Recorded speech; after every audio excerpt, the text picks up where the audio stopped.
that's pretty much as exciting as it's going to get for this morning. Oh, hello, everybody. oh gosh, that was funny. As always, I'm You know, super it was organized. started and then it was finished. It was like, wow, that went quickly. Good intro. It's a good intro. Look, Though. like I said, well, that's one I did like ages ago, and I actually forgot that I had it. Okay. But yeah, the one I was doing for our special guest for today. So hello, everybody. This is Jen.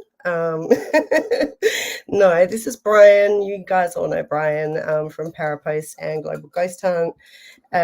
Jen unfortunately had to cancel last minute because she has had a family emergency. So please send your prayers Jen's way. Yeah. That happened earlier on Through the Lens. Jenny was supposed to be on the show, and she had a family emergency with her mother, so everything's fine.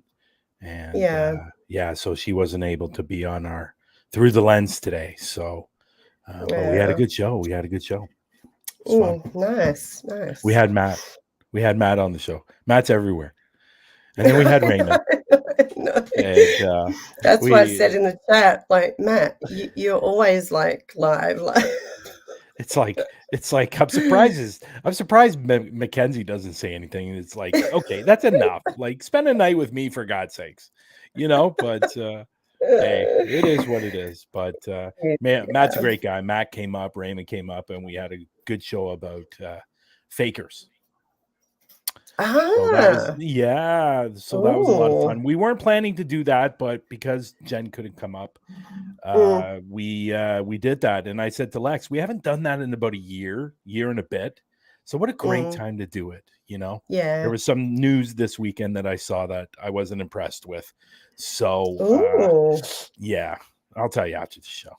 Yeah, you might spill the beans on that one. Hey, David. All right. Hello, Beck. Hello, David. Chrissy. Rosanna's in the room.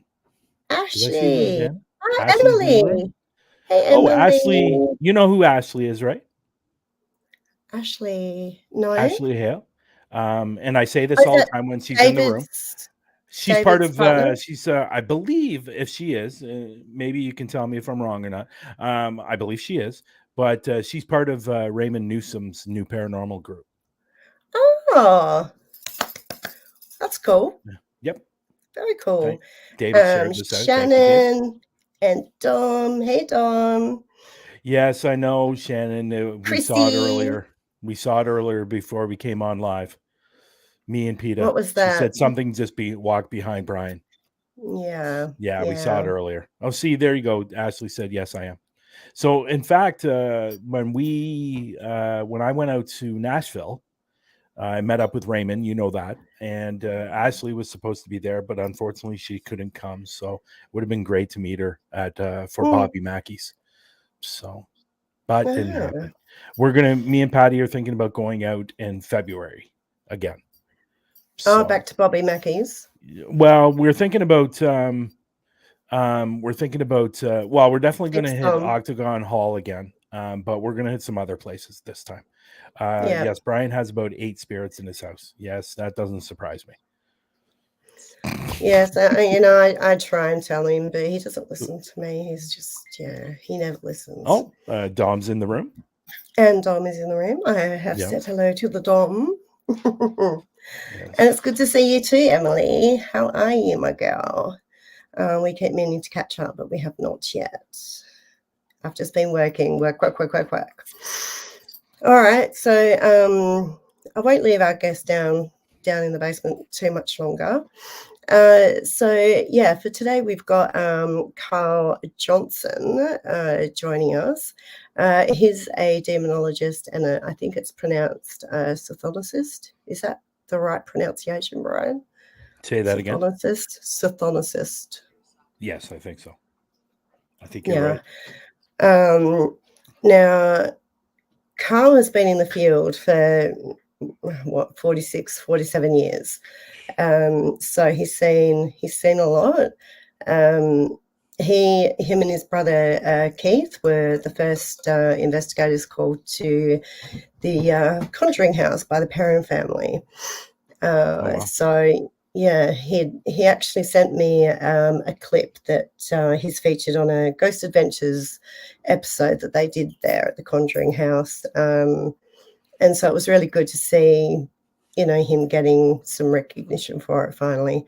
So without further ado, I will bring him on. So everyone, before you bring him up, I was a little surprised that he knows me.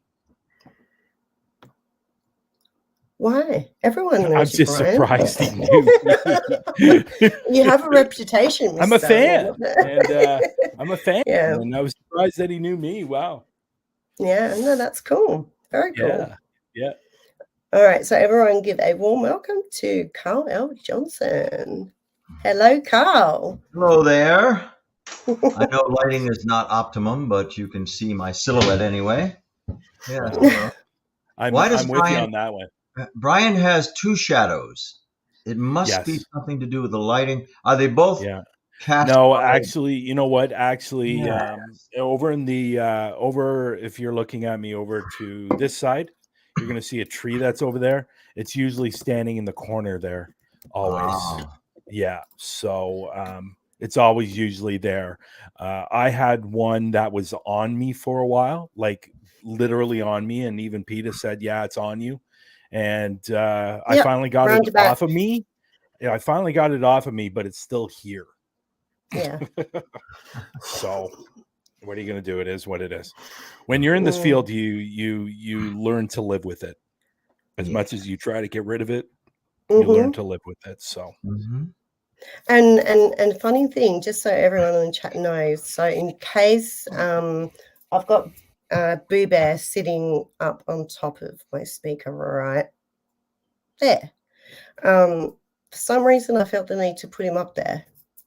Haven't done it before. Don't know why, but if it goes off, don't be alarmed. Yeah. So, Carl, hi.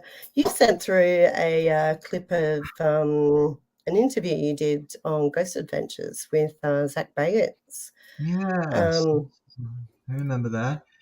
Yeah. So you can play it. As long as you're just playing that tiny bit of it, there's no copyright infringement. No, I won't play it because Facebook is just Facebook is a little more stringent though than the studio.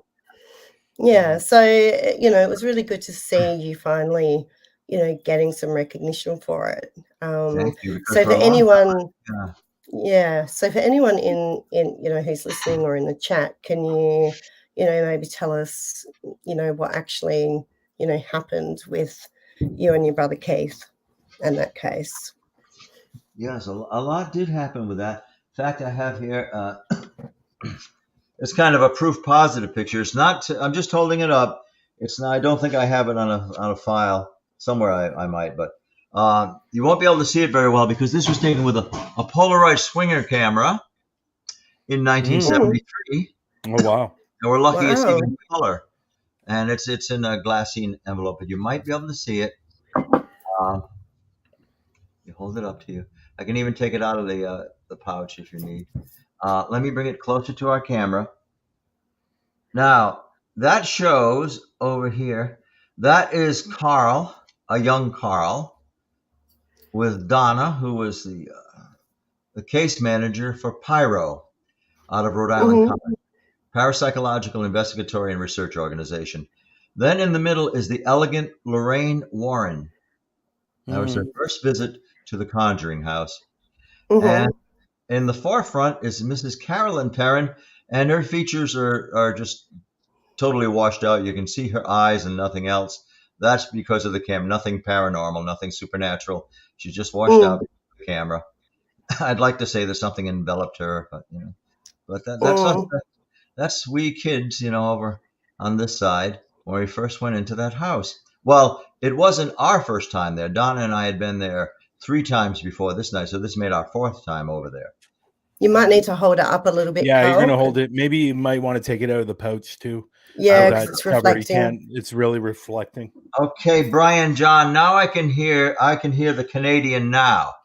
You may want to take it out of the pooch. As long as I don't say A at the end of it, we're okay. Yeah. No, we don't expect that. Yeah, that's a little better. I'm even going to get down. Oh, here. that's much better. Much better. Okay. And Wow. this is one of the sisters over here. And then you see, let me get it as closely as I can with still have it clear enough. Well, the one who's most visible is Lorraine Warren, the clearest one. But yeah. Where my finger is here, that's me when I was 18 years of age. So we've got to focus in on that. We've got to get that one in there. Look at that good-looking guy there. I used to be, I'm told, yes. And, how old was Lorraine at this time? Yeah, she was very young. I believe she was probably, I think, 46. Oh, wow. I'd have to do my math and figure it out. But I mean, comparatively, because she did live to a ripe old age, so fortunately, and so that's the younger, the somewhat younger Lorraine Warren. And now, were you able to go on to several different types of investigations with her while she was alive? Well, I had lectured twice with Ed and Lorraine. It might have been 3 times I lectured with Ed and Lorraine. Okay. And I didn't go on any other investigations with them except for the Conjuring House, as they call it, the house on Round Top Road, 1677 Round Top Road. But that was the bonanza anyway. But because we were all investigating there, Ed and Lorraine had a vision, a psychic clairvoyant vision while she was there. And I was there for that. I saw something happening to her. You see how Mrs. Warren, in the pose she's taking there, that was very natural for her. She has her hand against her chest. From what I noted, that was when Lorraine would start to receive. If you saw her hand go to her chest, she was getting something coming to her, some vision or some impression.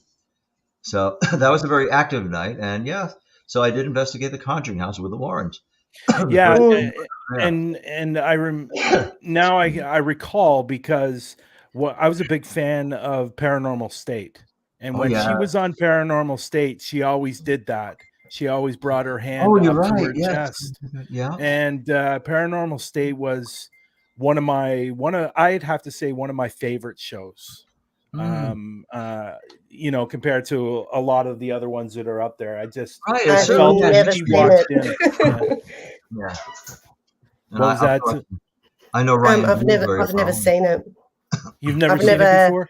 You know what? Go up on you just type in Paranormal State on Google, and you'll be able to find episodes somewhere. But she was so amazing on that show, and you could really tell that her and Ryan really clicked well, and that she was really there to not only find out what's going on there, but also to protect Ryan as well. And that's what I loved about her, because you could see that she had a really, really good heart, and she was more interested in taking care of the people around her, not only with the spirits as well, but the people that were standing in front of her. She wanted to make sure they were okay as well. I absolutely love that show. You remember Lorraine's maternal instinct there that she was caring for. She would nurture and watch over those around her. Yeah, it was just it was amazing.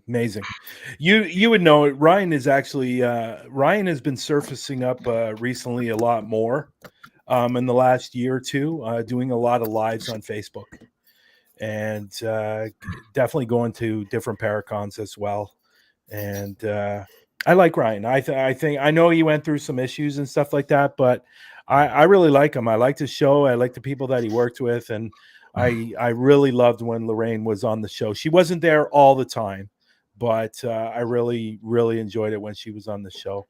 So, anyways, I'm sorry. Yeah, see, I think, I wish that, we had the big paranormal events over over in Australia, but we don't. Yes, they're big in the United States, to be sure. And they're especially Yeah. October, the Halloween month.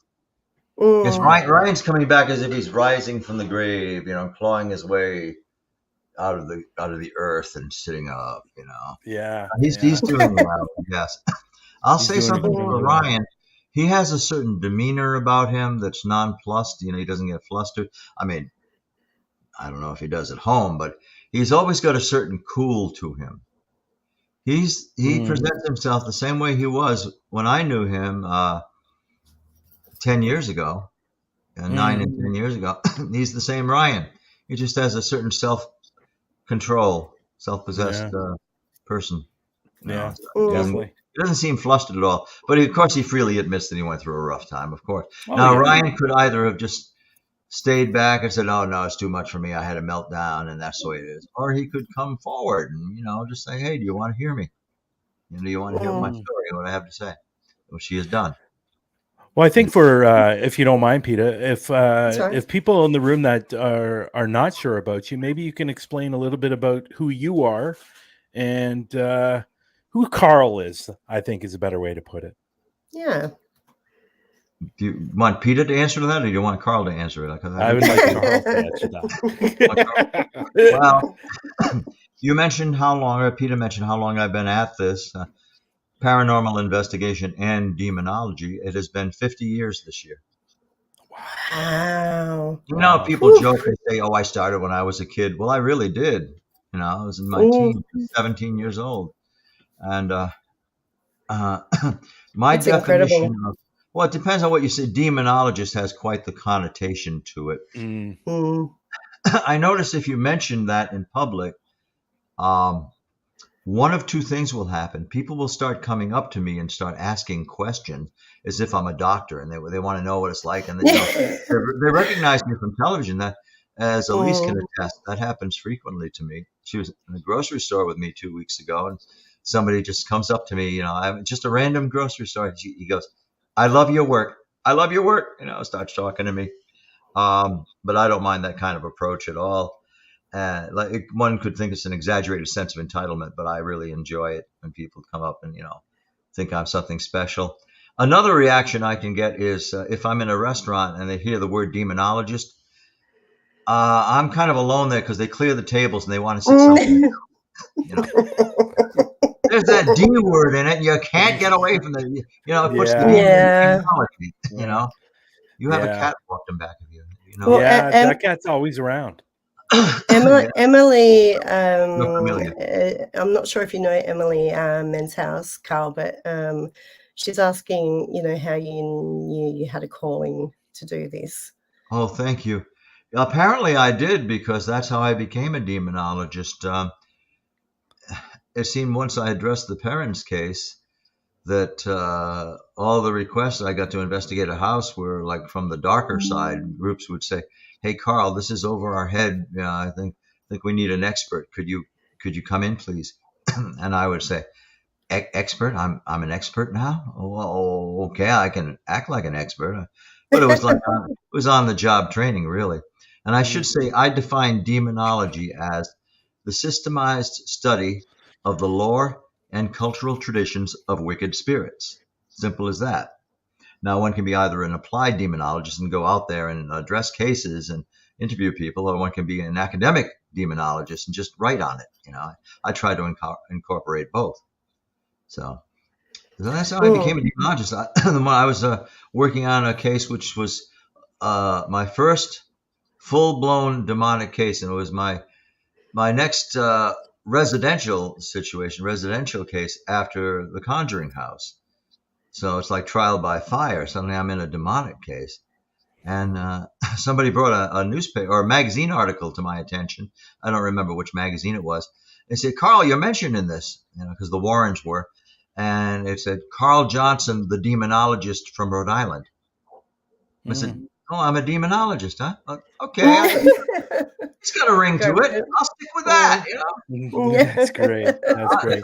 Some of my unique perspectives, though, I'm surprised I haven't had my demonology badge revoked, because I sometimes go against the grain. I am not a religious demonologist.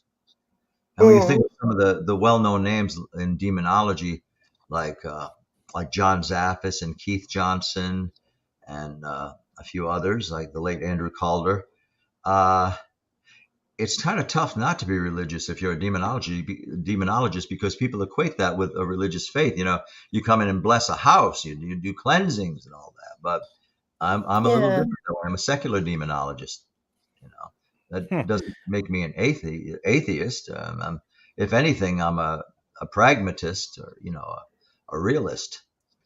Is Although, it something that you have to study, or is it just something that you learn through well, like both, but self-study? really, you do have to study it. You do have to look into the books and see what literature is out there, what people's case histories are. I mean, it's nice to be Mm, mentored. And I sometimes engage in the mentoring system, and that has its ups and downs, pros and cons.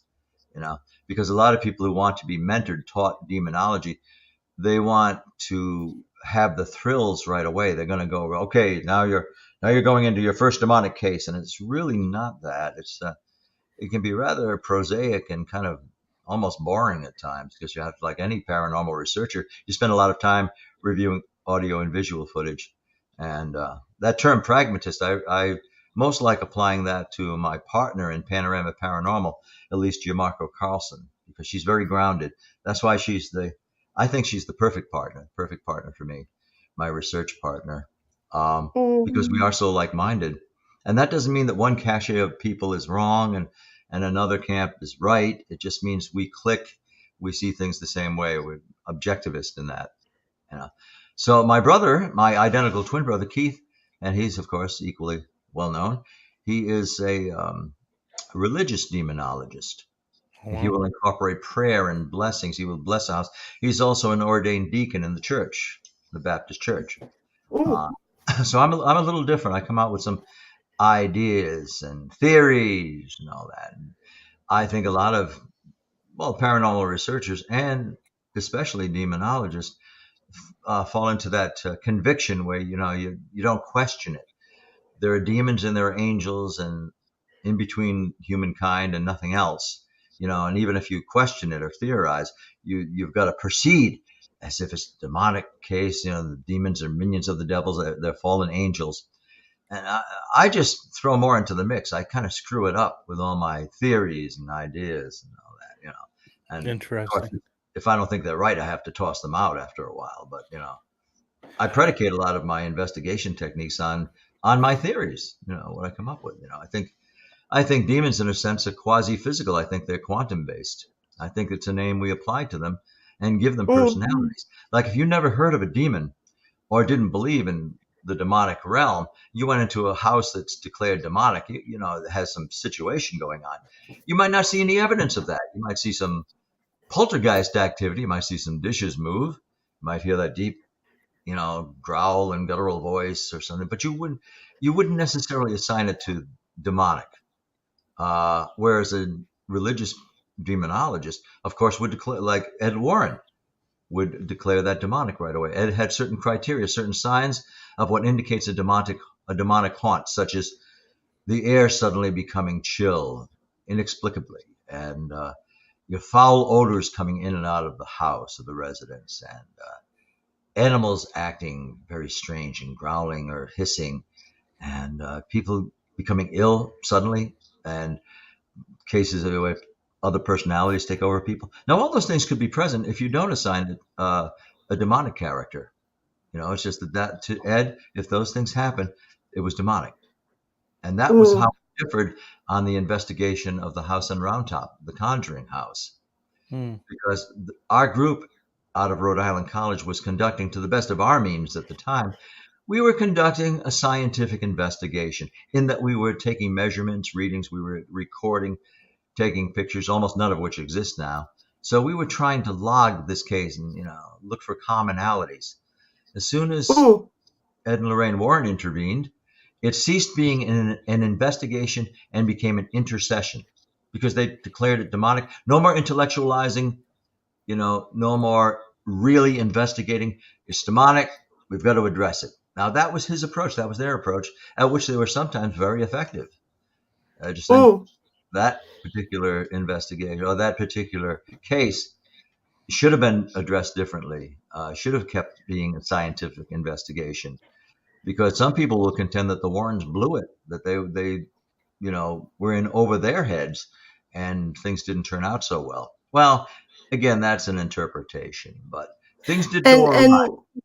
And not to interrupt you, but You have to. was the Conjuring House, like the Perron family, dealing with a demonic haunting? In your opinion? In my opinion, no. No, I do not. There were other elements involved in play, and I think it became demonic because it was interpreted as demonic. Now, we have the homeowners, the young couple, the fairly young couple. We have Roger and Carolyn Perron. Roger, with his job, was on the road a lot, trucking around and bringing wares, silver, to display and sell. And Carolyn Perron was at home much of the time, all of the time, and she was very intuitive, very impressionable, very sensitive, and very psychic. So she's in this maelstrom of activity. It might not have affected another person in that house, but Carolyn Perron, it took hold of her. And I never say that Carolyn was delusional, but I will say she was impressionable, and she was looking for evidence of the paranormal. And she had 5 daughters that followed her example. And I think that set up a battery. It was meant to be a haunting. Then with the introduction of Ed and Lorraine Warren, of course, it becomes demonic. So the same activity was observed by our team and by Ed and Lorraine Warren, but they just adjudicated it as malevolent. And once you believe that, it becomes that, because you dread every bump and every creak on the stairs. It has to be the demon, every shadow. And if it's believed in fervently enough, then it will become evil, because they're looking for signs of it being evil. Somebody trips down the stairs, they were pushed, and they have a nightmare. That's the demon coming forward. And I never ascribed that activity to Bathsheba Thayer Sherman, who was represented in the movie The Conjuring as an evil spirit, the demon witch, Bathsheba Thayer Sherman. Now, she was a real personage. She did live.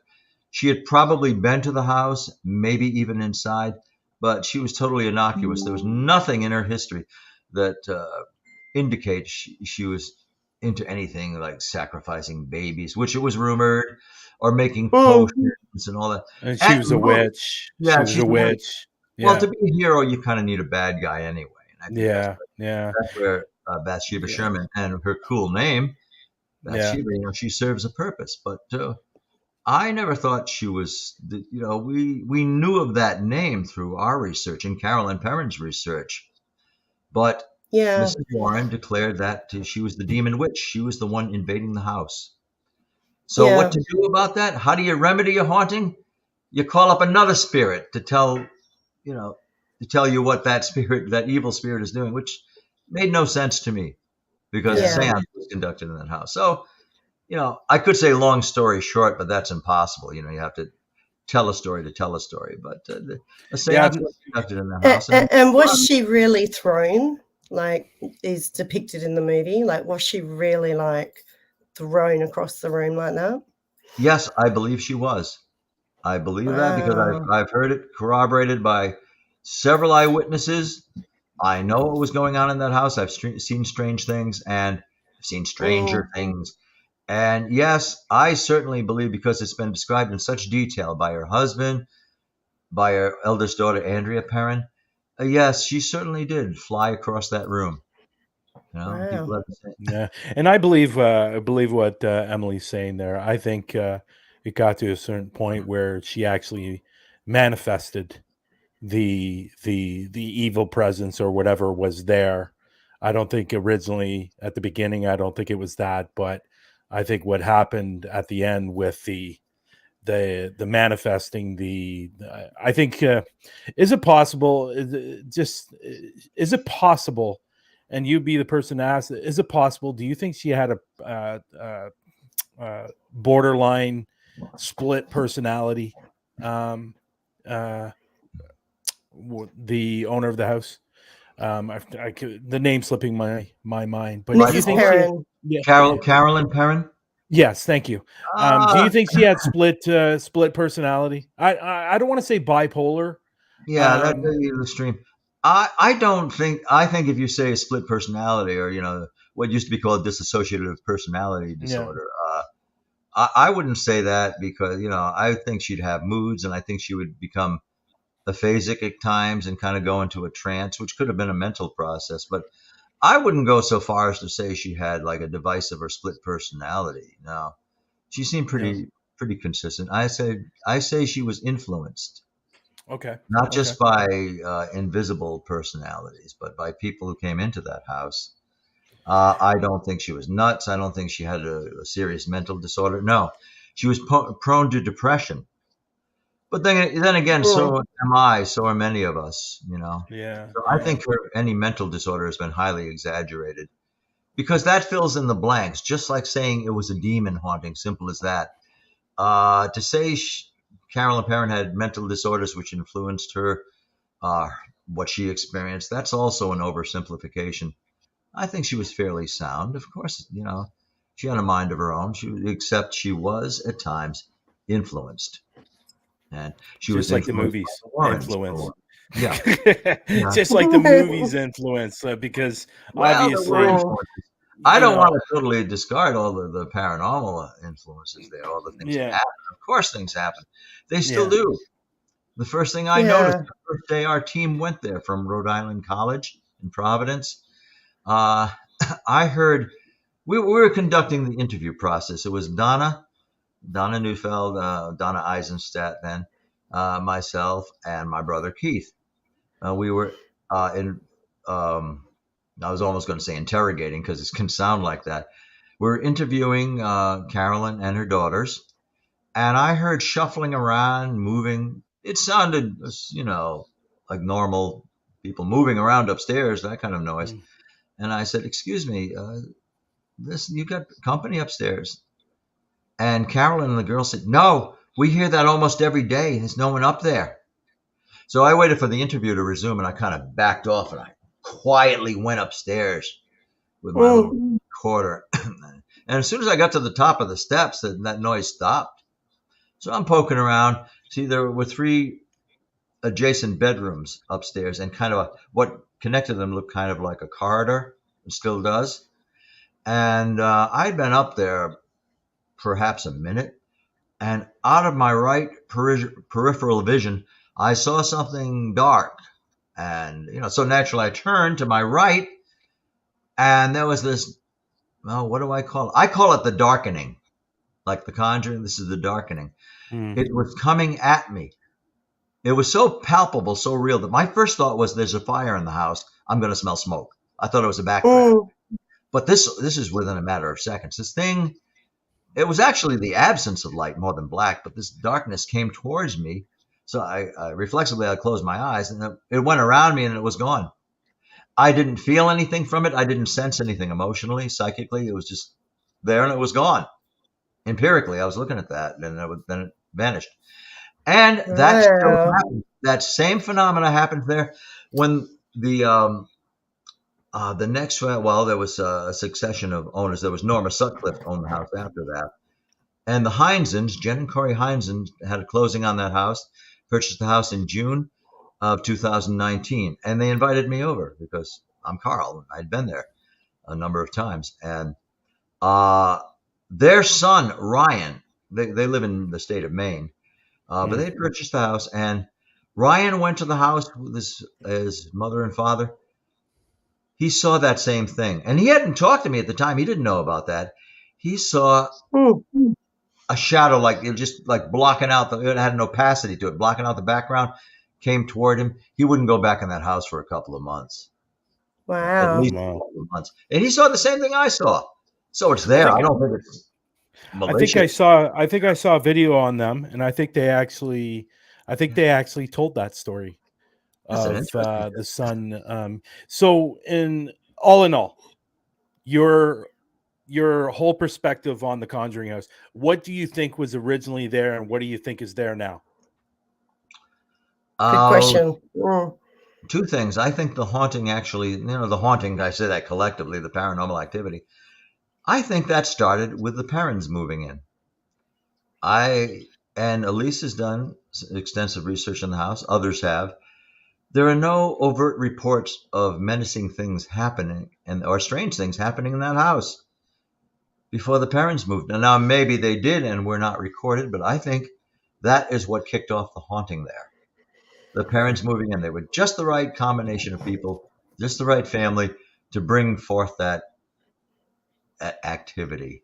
And it has a lot to do with the land.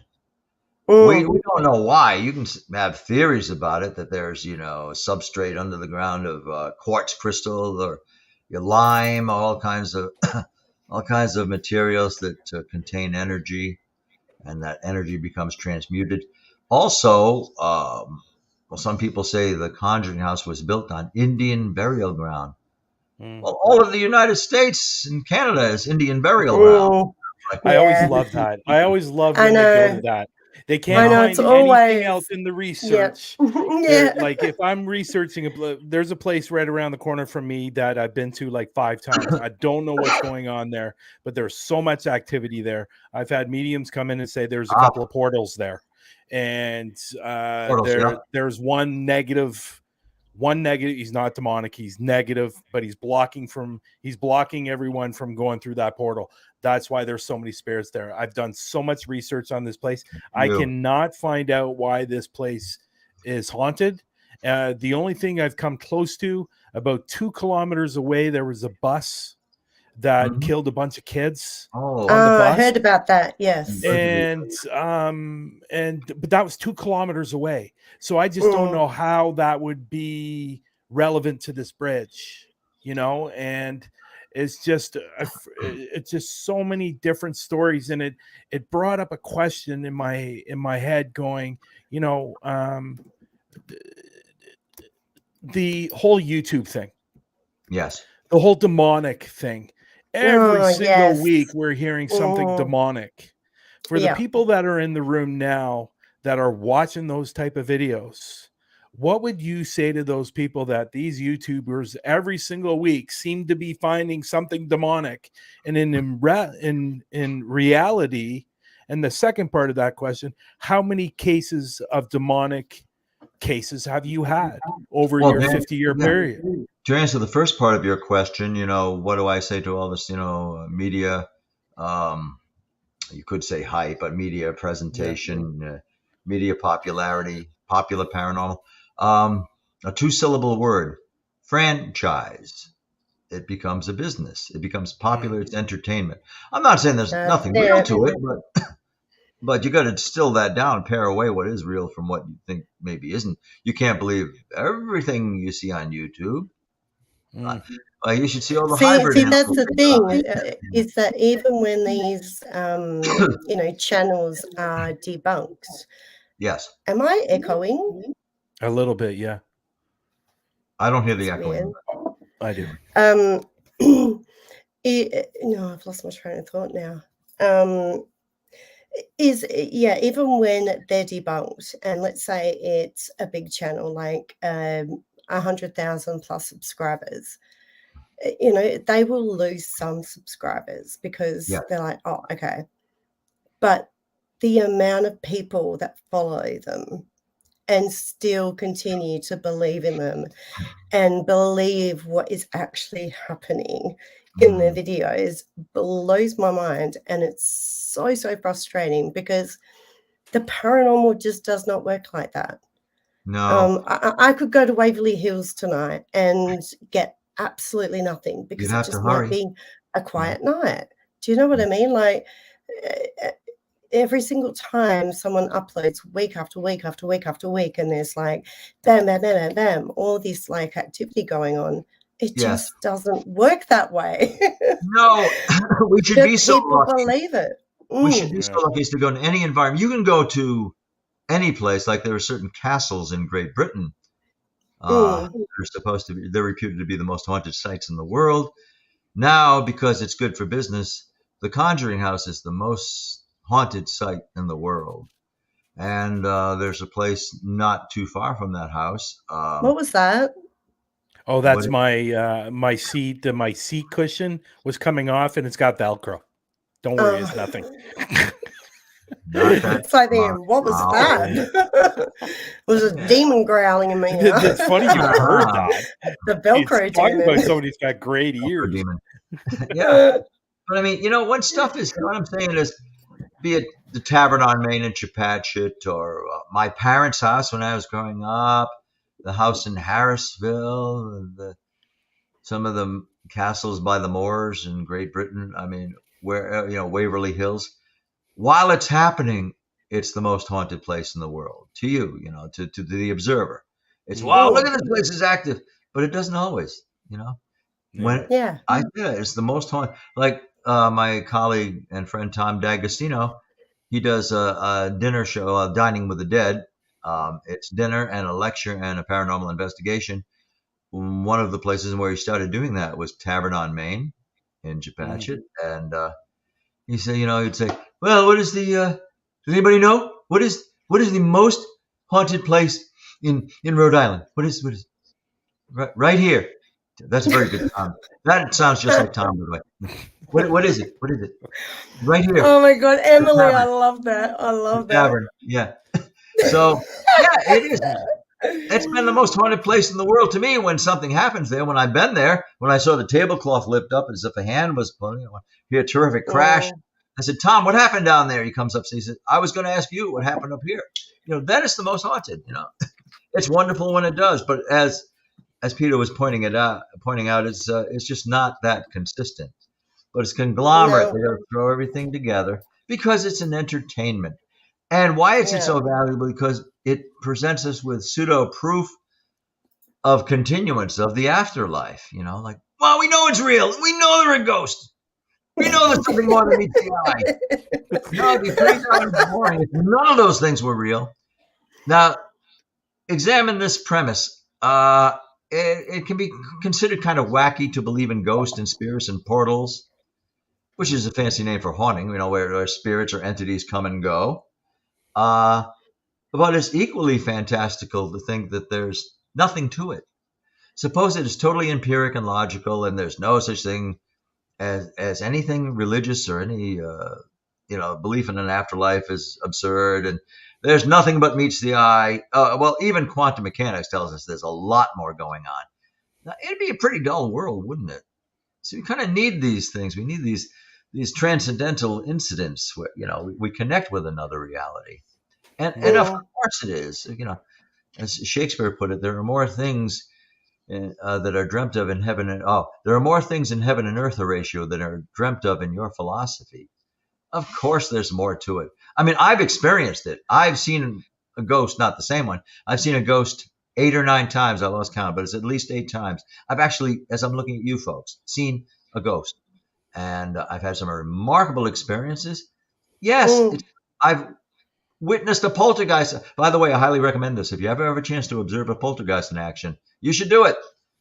They're probably the most fun ghost you can have. And they do more. Yeah. And you can influence it. But of course this exists. Well, I was talking to, you see, I'm a member of the Johnston Historical Society, Johnston, Rhode Island. Elise is the president of the Johnston Historical Society, and I'm coming to you from their headquarters. This is the studio. And one of the members was telling me, she heard me telling some of my paranormal encounters. Somebody was asking me, and she said, well, I think you imagine a lot of that. I said, well, of course some of it's imaginal, but I'm just telling you my fact. Come on, this lady says. And I said, well, no, I'm telling you factually what I've experienced, whether, however you interpret that, how it happened. I'm telling you, on 2 occasions, I've sat in a chair and it's moved back across the room with me in it. And that's just one thing. Come on. You couldn't convince her. A diehard skeptic, and skeptic, again, that's another word. It's a caveat to it. Skeptic can mean, too smart to be fooled. It can mean I'm suspicious of everything. And I kind of like that one. Skeptic can mean you just don't believe in anything but what you see. It's got a mixed connotation, but a skeptic, a rampant skeptic, will always get in the last word in a debate, even if that last word is "come on, come on." Oh, They'll always Yeah, get. my mother's husband, he's not a believer at all. He doesn't believe in any of it. And Wow. I have showed this man Word of so wisdom. much evidence on what I've caught. And it's like, oh, there's a reason for that. Oh, that's a reason. Oh, that's somebody outside. Or he always has an answer. And it's funny you say that they want to have the last word. And it's so true with the skeptic because they do want to have the last word. I know it. I'd more listen to somebody who said, "Hey, maybe you've experienced it. I just haven't yet." But somebody who decries it rampantly. I worked with Vicky. I used to work with her at Slater Mill. Well, I think you were imagining it. I've never heard anything. That's the point. You've never heard it. You've never heard anything. Yeah. That'd probably be the best way to quell a haunting if somebody has an undesired paranormal activity in their house. Bring in people like that. They'll get rid of it. Nothing will happen while they are there. And even if it did, they'd discount it. Like, come on, Yeah. It's cocoon thinking. It's a safe way to be. And yet some of these people are creationists. And of course, I'm not taking sides on that, but some of these people are creationists. They believe that God Almighty clapped his hands and the universe came into existence. Yeah. I think if you can embrace that faith, it's not too hard to believe in ghosts. Not such a jump to believe that people leave some kind of residue behind, some resonance, I should say. I mean, you think the greatest contradiction is that we're here at all because something cannot come out of nothing, but it did, and we are here to talk about these things. Yeah, I'll let you talk. I always love hearing disembodied voices. Like they're the best. Yeah. Just a voice out of nowhere. Yeah. I want to, especially when you're doing a voice recording. To me, that's about the best piece of evidence you can get. Besides, your own senses are sometimes your best tool. It's nice to have gadgets if they document, if they take photographs and record measurements like EMF, electromagnetic field fluxes. But what you really want is like a decent record. Oh, it can be your phone, but a decent quality recorder, audio recorder, a camera, and your own senses. Yeah, and that's what Barry Fitzgerald says. Yes. He has a video on the Global Ghost Hunt website. And he says the number one tool, he does the top 5 pieces of equipment in the field. And his number one is your own self. Right. You are the number one tool out there. And then his second one was pen and paper. But enough people don't do pen and paper these days, unfortunately. So, I know. I still I'm actually kind of curious. How many cases have you done? That's right. That's been actually demonic Your involved. question. Yeah. 5. And 5 have been adjudicated as demonic. That's out of dozens and dozens, 9 to 100 cases. 5 demonic cases in 50 years. Yes. So that kind of tells you. That kind of tells you. We decided we're demonic, or we're ruled demonic, or decided to be demonic. I mean, we'll get contacted frequently, and most demonologists will. Like, we have a demon in our house. Please come help us. What's a self-diagnosis? It shows that something's going on. Yeah. Yeah. I think sometimes when you're getting that call from somebody that says they need help, I think we all know this, and I've done many house investigations. Things get embellished quite a bit. Like one thing happens, and then something with the mind, a few weeks later go, oh, well, that just happened. Then that was something that was generated from the mind and not necessarily with anything in your house.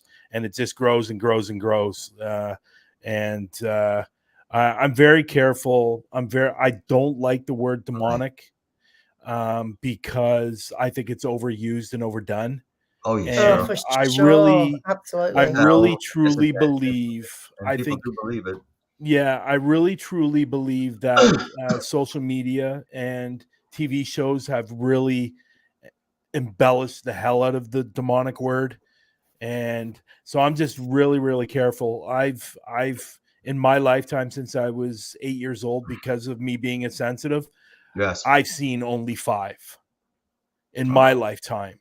And I just don't like it every time you see a video. Oh, there's a demon in this house, you know, like, come on, and it just gets overdone and overused. That's all I'm saying. Well, And yeah. and Carl, like, I mean, Zach Bagans is very guilty of doing this. Like, everything's a demon. You What are have just your pronounced Zach Bagan's best- guilty. That's right. Yes. Yeah. Yeah, I don't have a bad feeling when Zach's name is brought up because he did right by me. I had a very good investigation with him. He had me on his show Ghost Adventures, or their show Ghost Adventures, twice. You know, I just don't have a bad Zach experience. Now, some people say they And have. they don't stage or like embellish or I'll exaggerate tell their you, stuff. there are shows and incidents where I know they do embellish, where I know they contrive. There are shows that don't. There are shows that augment, kind of push it in that direction. But I don't think Ghost Adventures, their team, really makes up stuff. I think they can lean towards, like interpret an EVP. You may hear, you hear that? It said, Zach, we don't want you here. Like that. But I mean, Yeah, I think it's they're more larger than life, to be sure. Yeah. yeah, like, I mean, I'm not debating whether they're, nice, people or not. It's just, like, I used to watch them, years and years ago, but they all kind of take turns each episode of who's gonna lose their mind and get all angry and aggressive and start acting weird and Yeah. that kind of stuff. It's just like it happens in like every single episode. It's just one, Well, they yeah, kind of there's switch that it other around. side, and of course, it's blown up and it's larger than life. It's an entertainment. It's a product. Yeah, yeah. I'm just saying my experience with Zach and the team, Mm, Aaron and Eddie, it was just very good. It was pleasing. I mean, and I thought it was a decent episode. Now, some people were yeah. not happy with his treatment of the house in Harrisfield, including Andrea Perron. They didn't really click. They're okay on screen, but they didn't like each other's approach. She didn't like his approach. But yeah, you are going to get histrionics when you have that team in there. I'm a little, I don't know if I should be embarrassed or not, but I've never actually I've never seen an episode of Ghost Adventures. Well, you have no opinion on it. Whoa. No, so I won't. I don't have it. Like, I know, I hear from a lot of different people on how he fakes. I just don't know. And I just never watched I can the only show. say I'm I not suppose, interested. and I think this or I don't think that. I haven't been exposed to any trickery. I mean, what we see is the final product. Like when I was on Ghost Hunters, the first 2 years of the show Ghost Hunters, I wouldn't see what was on until it aired. I wouldn't be pretty. They would watch scene by scene, and they would watch all that they had filmed. They would go into the van and review it, but I never got to see it until it was edited and put on television. Yeah. So I just don't have an opinion on it. So yeah. Yeah. Well, I do have opinions on Ghost Hunters. Of course I do, as a member of the cast. No, I was talking about Ghost Adventures. Oh, Ghost Adventures. Well, you can't help to have an opinion on it. I liked their first 2 seasons. I would watch Ghost Adventures. I said, these guys are cool. How can you not like somebody who goes like, and they keep replaying that, He did right by me. I brought Elise to that filming. It's she was my transportation that day. In fact, I think, but I wanted her to see how that works and all that. But we did a genuine investigation. It's interesting. There was a thunderstorm outside, so when you watch that, it was the Halloween 2019 episode of Ghost Adventures when they go to it's called the haunted farmhouse in Harrisfield, and you see flashing outside like an episode of the old Gothic soap opera Dark Shadows, and that was a thunderstorm going on out there. Yeah. I introduced Elise to all the guys, and now when I met Zach Bagans, I thought it would be perfunctory. He said, "I want to talk to Carl alone." I thought he was going to talk about blocking, spacing, and timing. Yeah. He gave me such compliments. He said, I just want to say I've been so looking forward to this. It's an honor to work with you and your brother. He said, you're the reason I'm in this. You're the reason I Oh, started. that's awesome. He said, you were doing this before I was Wow. born. I'm like, thanks a lot. But, it's like, but he made me feel, what a gentleman he was to take 10 minutes out of their schedule to tell me these things that I was the reason he got into it. And you don't hear that too often, in popular paranormal, and the busy filming schedule, it was very nice of him to tell me those things. Yeah. But Yeah. we The had a only lot of thing I know laughing. about Ghost Adventures is obviously Zach. I know the other guys, but I don't know their names.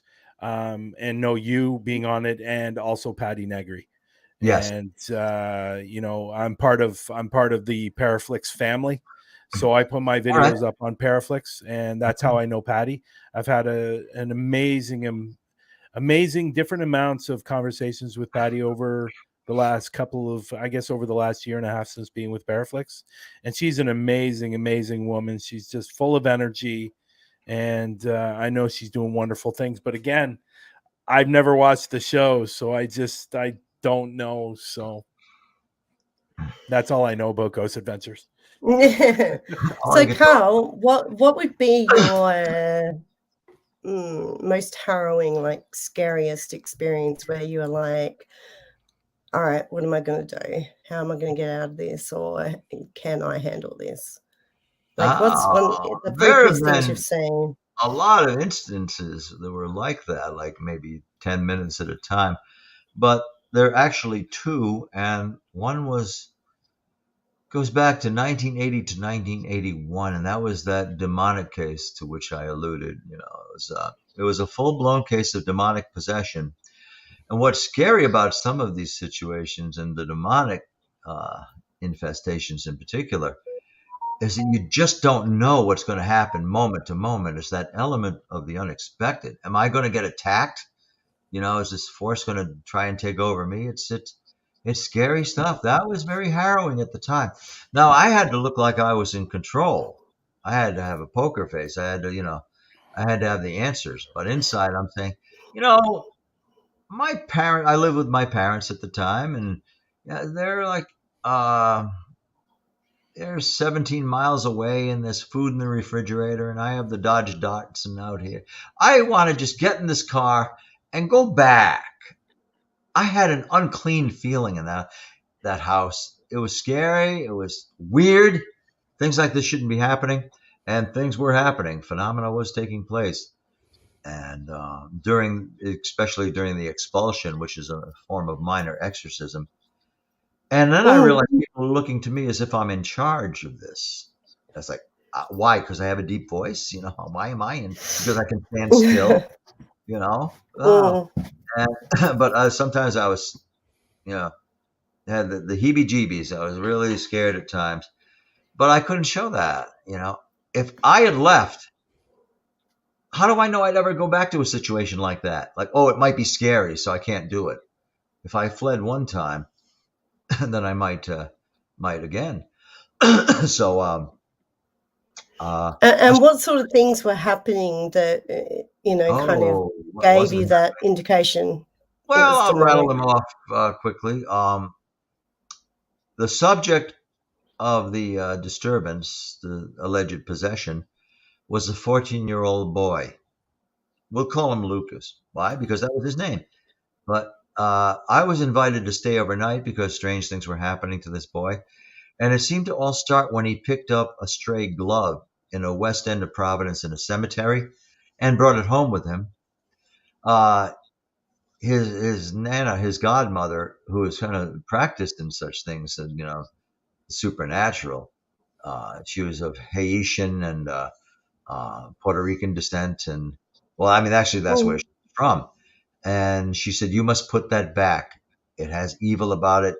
It belongs to somebody. You have to put that back in the cemetery." Well, Lucas went to get the glove, and it had disappeared. Similar to a situation I had at my parents' house, a glove that was found inexplicably and then disappeared. So he was going under these fits where his personality would change.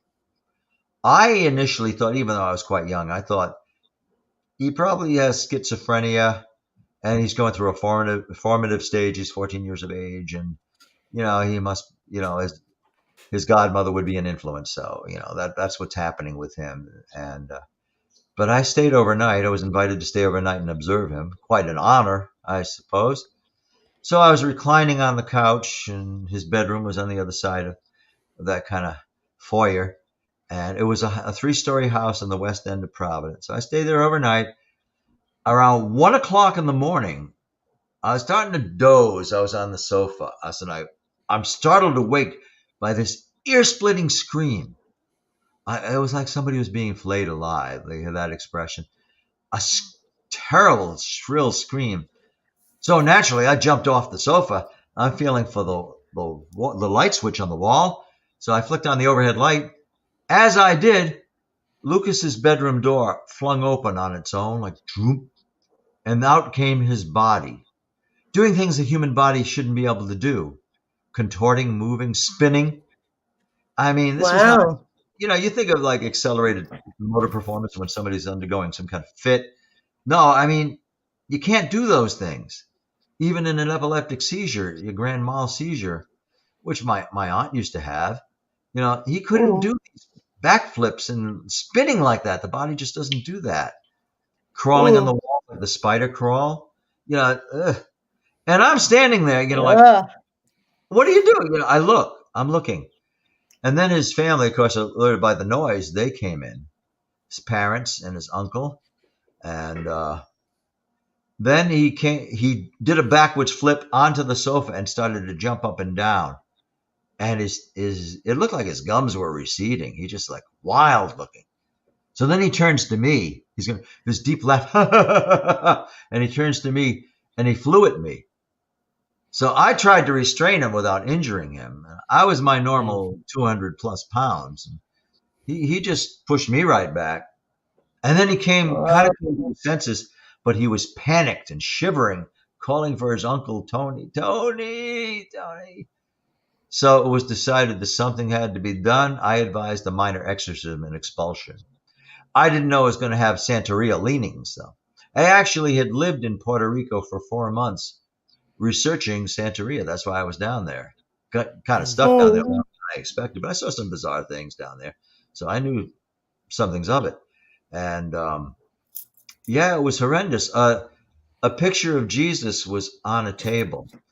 When we were doing this exorcism or expulsion, and he was going through his fits, well, first of all, the floor shook like an earth tremor, and it like as if a truck was going by, but it wasn't anything like that. The house groaned, the floor shook.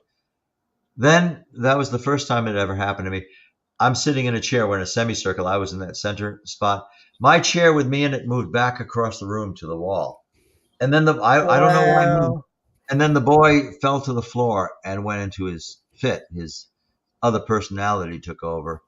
And while this was happening, there was a picture of Jesus on, they had a lot of religious iconography. They were Catholic. And a picture of Jesus on the table. I was hoping he would get distracted and look at that picture. So I glanced at it. A minute later, I looked at that because he looked at it. I looked at the picture. It was upside down. I'm standing next to it. Somehow this picture, it must have flipped or something. Somehow that picture inverted itself. What an eerie feeling, because I didn't hear it flip over. All these things were happening. I felt like I was getting overtaken at one point. I felt this rush of alien emotion. I felt rage and terror. So, oh God, I know I'm in a weird situation, but this is something else. So I just concentrated on my own sense of self. This is not going to get the better of me. Which is not like me to even have any kind of suggestion like that. No, it's not going to get me.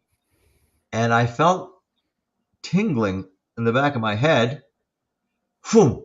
It really seemed like it went from me to a young woman who was in the room and participating. And she fell on the floor and started to pull at her hair and scream. So it was traveling. Whoa. Fortunately, I mean, horrendous as that was, and I'm just giving you like the tip of the iceberg, you might say. It's spent a whole hour talking about that. And it was successful. It was resolved. Looking back, I see his problem as basically psychosis. he had that the islands influence, Puerto Rico, Haiti, Dominican Republic. Yeah. He was born in New York, but he had that influence as he was growing up. He knew about those things. It was a formative time. He was 14 years of age, establishing his identity, and so I think I could explain a lot of it. But in that isolated environment, all that supernatural stuff becomes real. It happens in that decompression chamber, you might say. It's an isolated reality that exists for a short span of time. Now, if I went into a situation like that, it might not be happening the same way. But he was better after that. Usually doesn't happen that way. Usually not a success story. By the way, I've done a lot of talking. Go on. What does happen? Like generally, like you're saying, it was a success What generally story. happens? To the person. You have a priest. They have a priest come in and bless the house. The paranormal investigating team, especially if they have a demonologist in their employ or in their number, will counsel the person who's affected. The blessing is done in the house. Everybody feels lighter. It's like somebody turned on a light. We feel better. 2 weeks later, it's back. It's usually 2 weeks later. They're going through the same thing. Usually, if that is so ingrained in somebody's psyche, especially a younger person, but they're convinced they're being assaulted by a demon, that's a hard thing to throw off because you start dreading it. Is it going to come back? Is it going to come back? And generally it does. Maybe not as strong the next time. And that's how you proceed. It won't be as bad the next time. But almost always it comes back. I have colleagues that will attest to that. James Anito and my brother Keith. And, people know that, of course, Tony Spera and John Zaffis. It comes back like a virus. It can be quelled, tough to get rid of, like a virus. It's just in that instance, maybe because we came on so strong and I was at my peak, I did not back down. I'll say that. It was vanquished. It didn't come back. The scariest, most challenging moment was when this boy, who was the same height as myself, he turned, looked at me, and he was coming at me like Dracula. He was just advancing towards me. And I didn't know what else to do. Should I offer a prayer? We've already had holy water and saying prayers and chant. I just held up my hand and said, "Stop." And he stopped, and I went up and I put my hand on his shoulder. I don't know why. Maybe I didn't know what else to do. I was feigning a confidence I didn't really own. But I just told him, "Stop." And I'm not saying I cured him, but I'm saying that was a climactic moment. He was better after that. It's an interesting question right here. I was thinking the same thing. This question right here that Ashley put up. It's an interesting question. Do you think psychological, or are people marked somehow, or what? She says. Do you think it's a psychological, or people marked somehow, or what? Yeah. I don't mean to be ambiguous, but both, really. I think some people are marked. They have a predisposition to it. And it does get into, the paranormal does come into play at times. I try to follow the principles of parapsychology. As Elise says, she says she's a student of parapsychology, does not call herself a parapsychologist. Like Elise brought up a point last week. She was saying, I read a book on playing chess, but that doesn't mean I'm a chess player. It doesn't mean I'm going to come up against some expert chess player.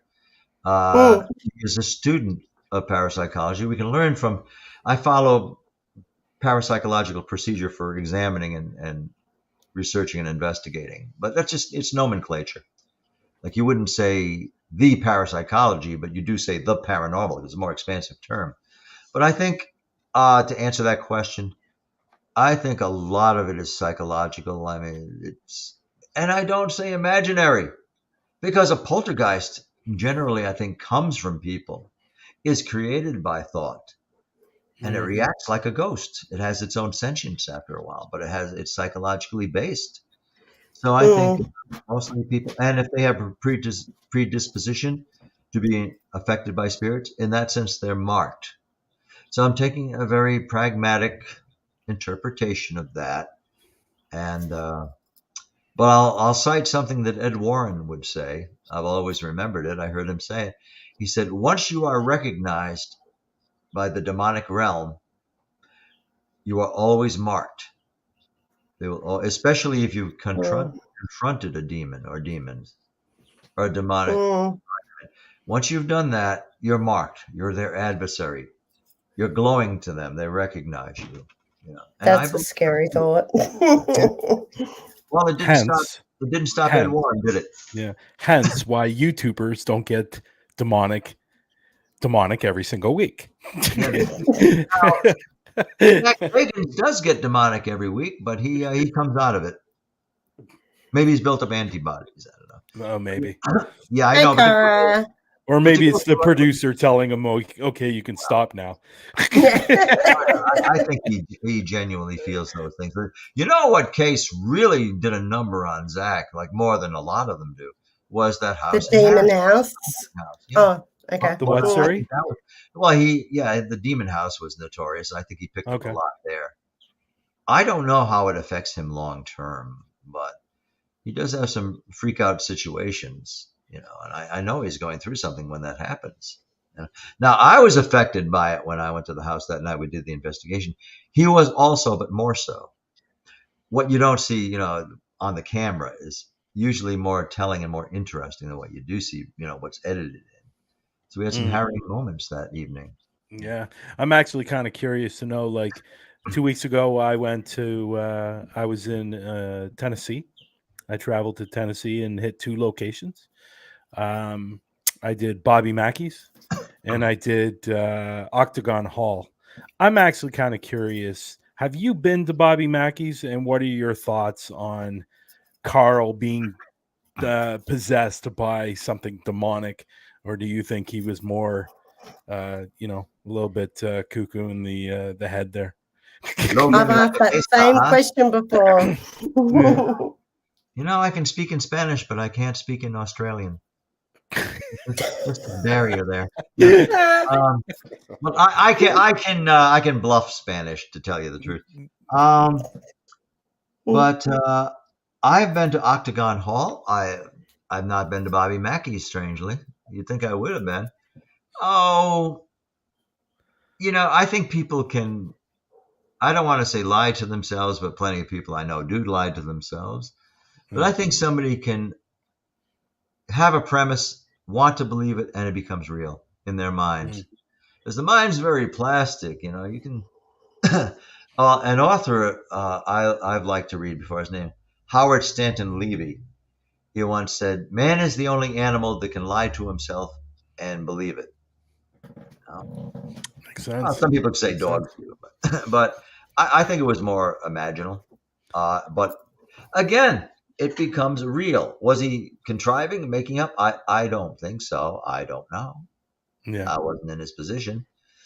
But if you want to project something and you want it's of your own thought, you want it to seem real and be real, you make it real. You believe it.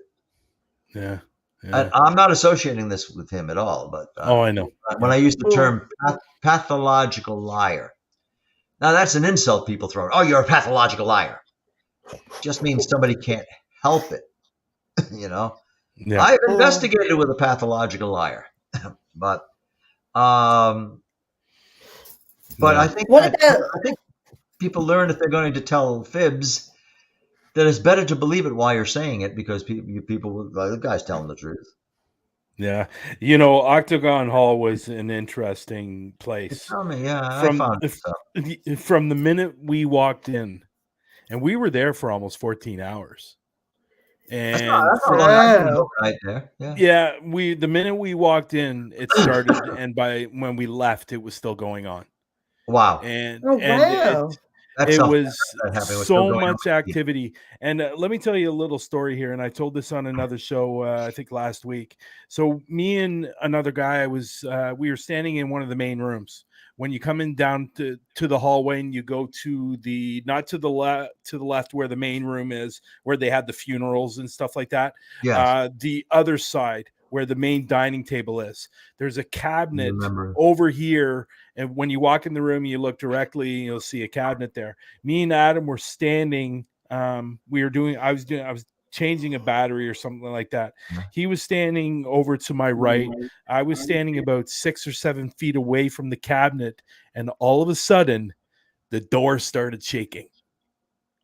No shit, really? The door Wow. started shaking like something was trying to open the door. And we look I at don't it. doubt that for a moment. I've seen that happen. That's one of the freakiest things when a door does that, you know. Yeah, and it's funny. We both looked at the door. We looked at each other and we go, "Did that just happen?"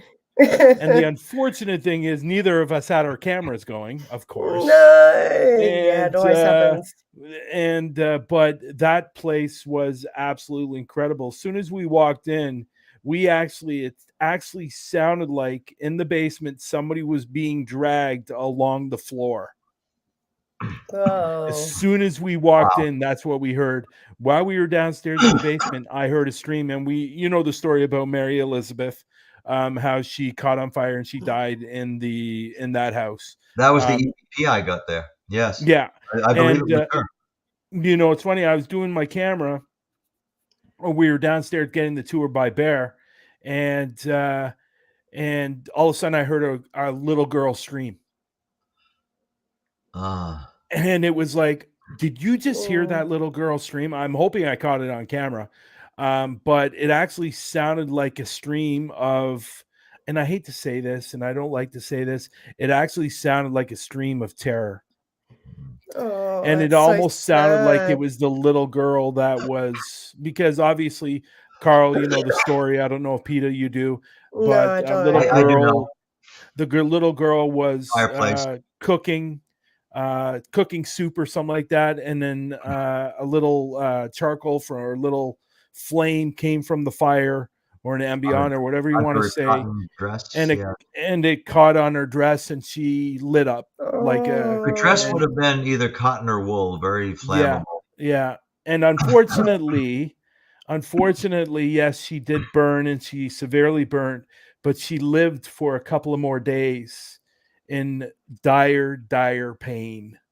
And there's another story similar, but it's a different location, the same thing. The Oliver House in Massachusetts, perhaps?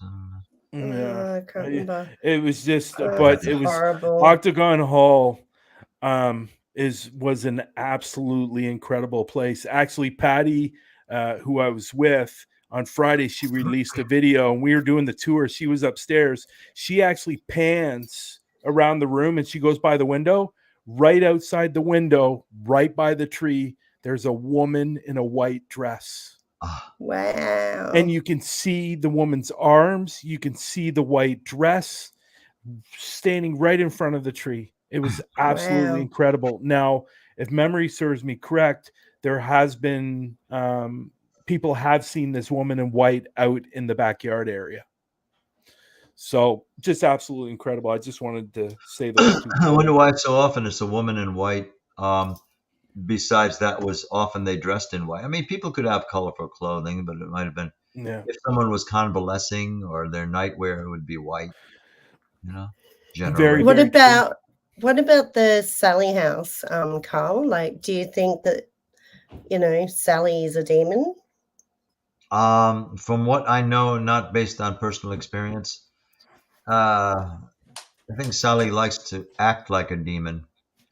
There are times when a human spirit so wants attention and has a mischievous bent, that you'd say it's a demon, because it may not be strangling people or giving you nightmares, but somebody may have marks on their throat, like the three fingerprints, and they may get a scratch, and they turn around, the black figures there. Now that can easily be seen as demonic because it's spooky, and spooky is inconvenient. Inconvenient is spooky, is scary. I could be wrong. That could be a demon. Sometimes it's so difficult to tell, except when it's demonic, the assault is more vigorous and targets one person in particular, and is not as long lasting, but does more damage. It's like a tornado. Mm. Versus a lesser storm. It'd be there for a while, but when it's that tornadic force of a demon, it's going to strike, it's going to target a person. You're going to feel it. Your skin will crawl. You'll know it. And then after a while, it leaves. But you feel sick in the house and the environment. I'm actually It's- kind of Go ahead, Pete. Sorry, go ahead. Oh, I was just going to ask, like with Lucas, the young boy who was Lucas, possessed.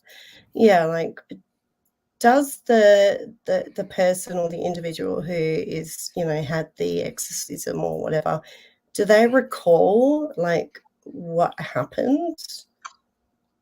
Oh, I'm glad you asked me that because I got to know Lucas better, and I used to socialize with his uncle. And let me see, what was it? Maybe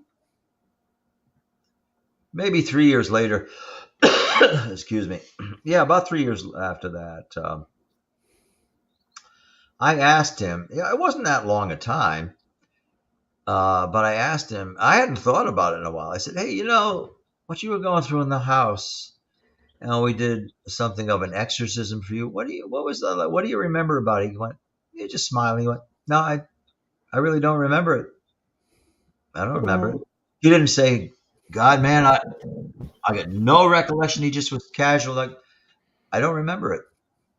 I don't know if it was that traumatic when it would take over him, or he blocked it out, or he just moved on with his life, his young life, and he didn't remember it. Didn't remember anything about it. He said, "I remember just being there, but I don't remember what happened." Pretty real at the time, though. Pretty traumatic at the time. What would be your advice if somebody's experiencing something demonic or a poltergeist, whether it's in their business or home? What would be your advice to them? Take it seriously, but not over seriously. Don't let it get a hold on you, because once you surrender to the belief in the demon's power, then it has that power, even through association. So don't take it too seriously, and don't try to go it alone. Don't yell at the things that get out of my house. Of course, consult a demonologist, and if I'm not available, plenty should be. Have a blessing of the house done. If the person is religious, that could help. It should help. Don't try to go it alone. Seek out help. It's easy to say don't fear it, but if I'm hearing knockings at night, that's gonna interrupt your sleep cycle. Yeah, Your voice, especially if you're waking up with scratches on you too. Yeah, I've had that experience. They didn't last long, but in the morning, I think that's cool. Oh, I got scratches. It's not as cool. I don't think that's cool at all. It's not as cool at 3 a.m. when you have hopes of getting back to sleep and you're trying not to get up to go to the bathroom. And, then it's scary stuff. I stayed overnight at a house in Brooklyn, New York. And wouldn't you know, it's about 2:30 in the morning when their activity used to be. It seems like I have to go to the bathroom. I'm not going back to sleep unless I do. And boy, most times we're normal, just business as usual. But I heard people in the kitchen. It was an old, 3-story brownstone house, and I heard people in that kitchen moving around. I said, dishes clattering. There has to be people here. There has to be. I went in, and of course, it was dark. Nobody was there. Stopped when I got to the edge of the kitchen. It's so strong, so palpable. That happened once in the house in which I reside now, but just that once. Last year hasn't happened. Now, speaking of disembodied, and I hope I've let you ask enough questions, but when you talk about some of my cases that are near and dear to me and I remember vividly, it's that house in Providence in the West End, the Lucas case. Yeah, I become passionate about that. There's no simple way to tell it. Boy got possessed, then got better. You can't just say that. A lot happened. Yeah. I have a recording, and Brian cued me on this. I have 3 recordings. They were EVP, electronic voice phenomena, recorded at historic Slater Mill site. Slater Mill building, built in 1793. justifiably regarded as the seat of the American industrial process, the Industrial Revolution. Well, it was thoroughly haunted too. Not every day, but enough happened there that I developed a program. That's how I became, my title was expanded to programs development. Okay. And we had a home run with the ghost hunts. I called them the evening tours because we had daytime tours. And I noticed more paranormal activity in the daytimes than at night because I was there in the day more. So I said, well, people keep coming to me and say, excuse me, this is going to sound crazy, but is your mill haunted? They saw something moved or saw an anomalous figure, or heard a voice. So I thought, let's make a program out of this. So we started the ghost tours, and they quickly turned into paranormal investigations. So during the course of these investigations, well, this wasn't during a ghost tour. Wait, excuse me. Scared me then. Somebody's trying to shut me up. I don't even know who that is. It's your demon. It's my ex-paranormal partner in research. Leave it to her to call right during the show. She's been able to call and say, hey, you're on a show. So I'm glad you proved me. Now I can talk more interesting. Dina Palazzini, who's has her own disciplines and, is a Bigfoot researcher. So I'll have to call her back. But I'd like to, I don't know how well you'll hear these because I can't bring them up in a file, but it's right from the original recordings. They're quick and rapid succession. The first one, it has me, I'm talking about the haunted, that one was during a ghost hunt. So I'm talking about the paranormal activity. And I think I'm talking about the portrait of Samuel Slater on the wall. And while I'm talking, I guess this spirit had heard me enough times, was kind of sick of my spiel, because you hear it say, Yeah. And then the next one, you will know what it says, but you'll hear it. It's just totally did not expect it. We were in Slater Mill and we had the recorder going. Play it back. I know you're here. Oh, wow. Whoa. The third one is a child's scream. I think it's a little boy, because the little boy was seen in Slater Mill proper, built in 1793. There was a loom, a traveling loom with a carriage. It would extend the carriage, and as the carriage rolls back, it's winding the cotton threads into a tight thread, a usable thread. A remarkable machine. I think it was from 1896, and it still worked. No, actually, this one was from 1911, and it still worked. And I could turn it on for tours, demonstrate it. It's noisy. And there was a rumor that children would sometimes get a sleeve, some piece of clothing, or a hand caught in the machine and be carried along with the carriage and be crushed. Only because that did happen. I mean, not every day, but there were horrific accidents, and they were fairly commonplace in the early 1900s in these mills, these textile mills. Now, we were not expecting this. The person who recorded it said, Carl, you got to hear this. You can hear. Now, I heard that voice when I was giving a tour for children, fourth graders. We were by that machine. This is about 10 years ago. We were by that machine, and all of a sudden we hear this.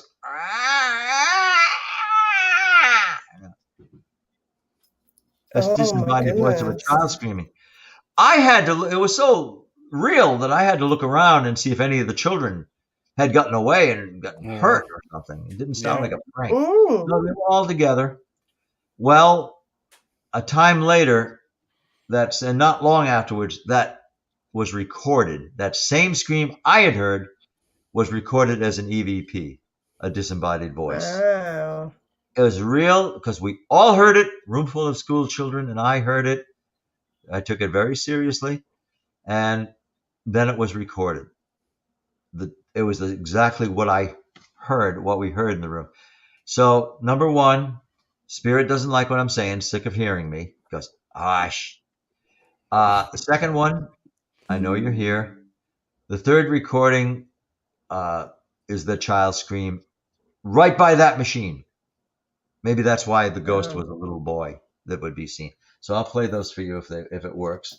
Turn the volume up. Oh shit!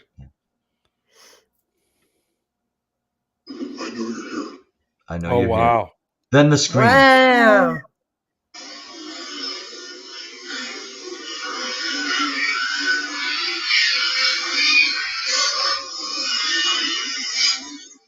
Isn't that horrific? I'll play them all again. Yeah, I didn't hear the first one. Yeah, the first one's quieter. He goes, "Chip." Oh, yeah, that was the evil voice. Yeah. That is so crazy. Clear. Far out. The first one just is kind of mechanical. He goes, oh, you know. Okay. Oh, I heard it. Yeah, right at the end there. Then the boys scream.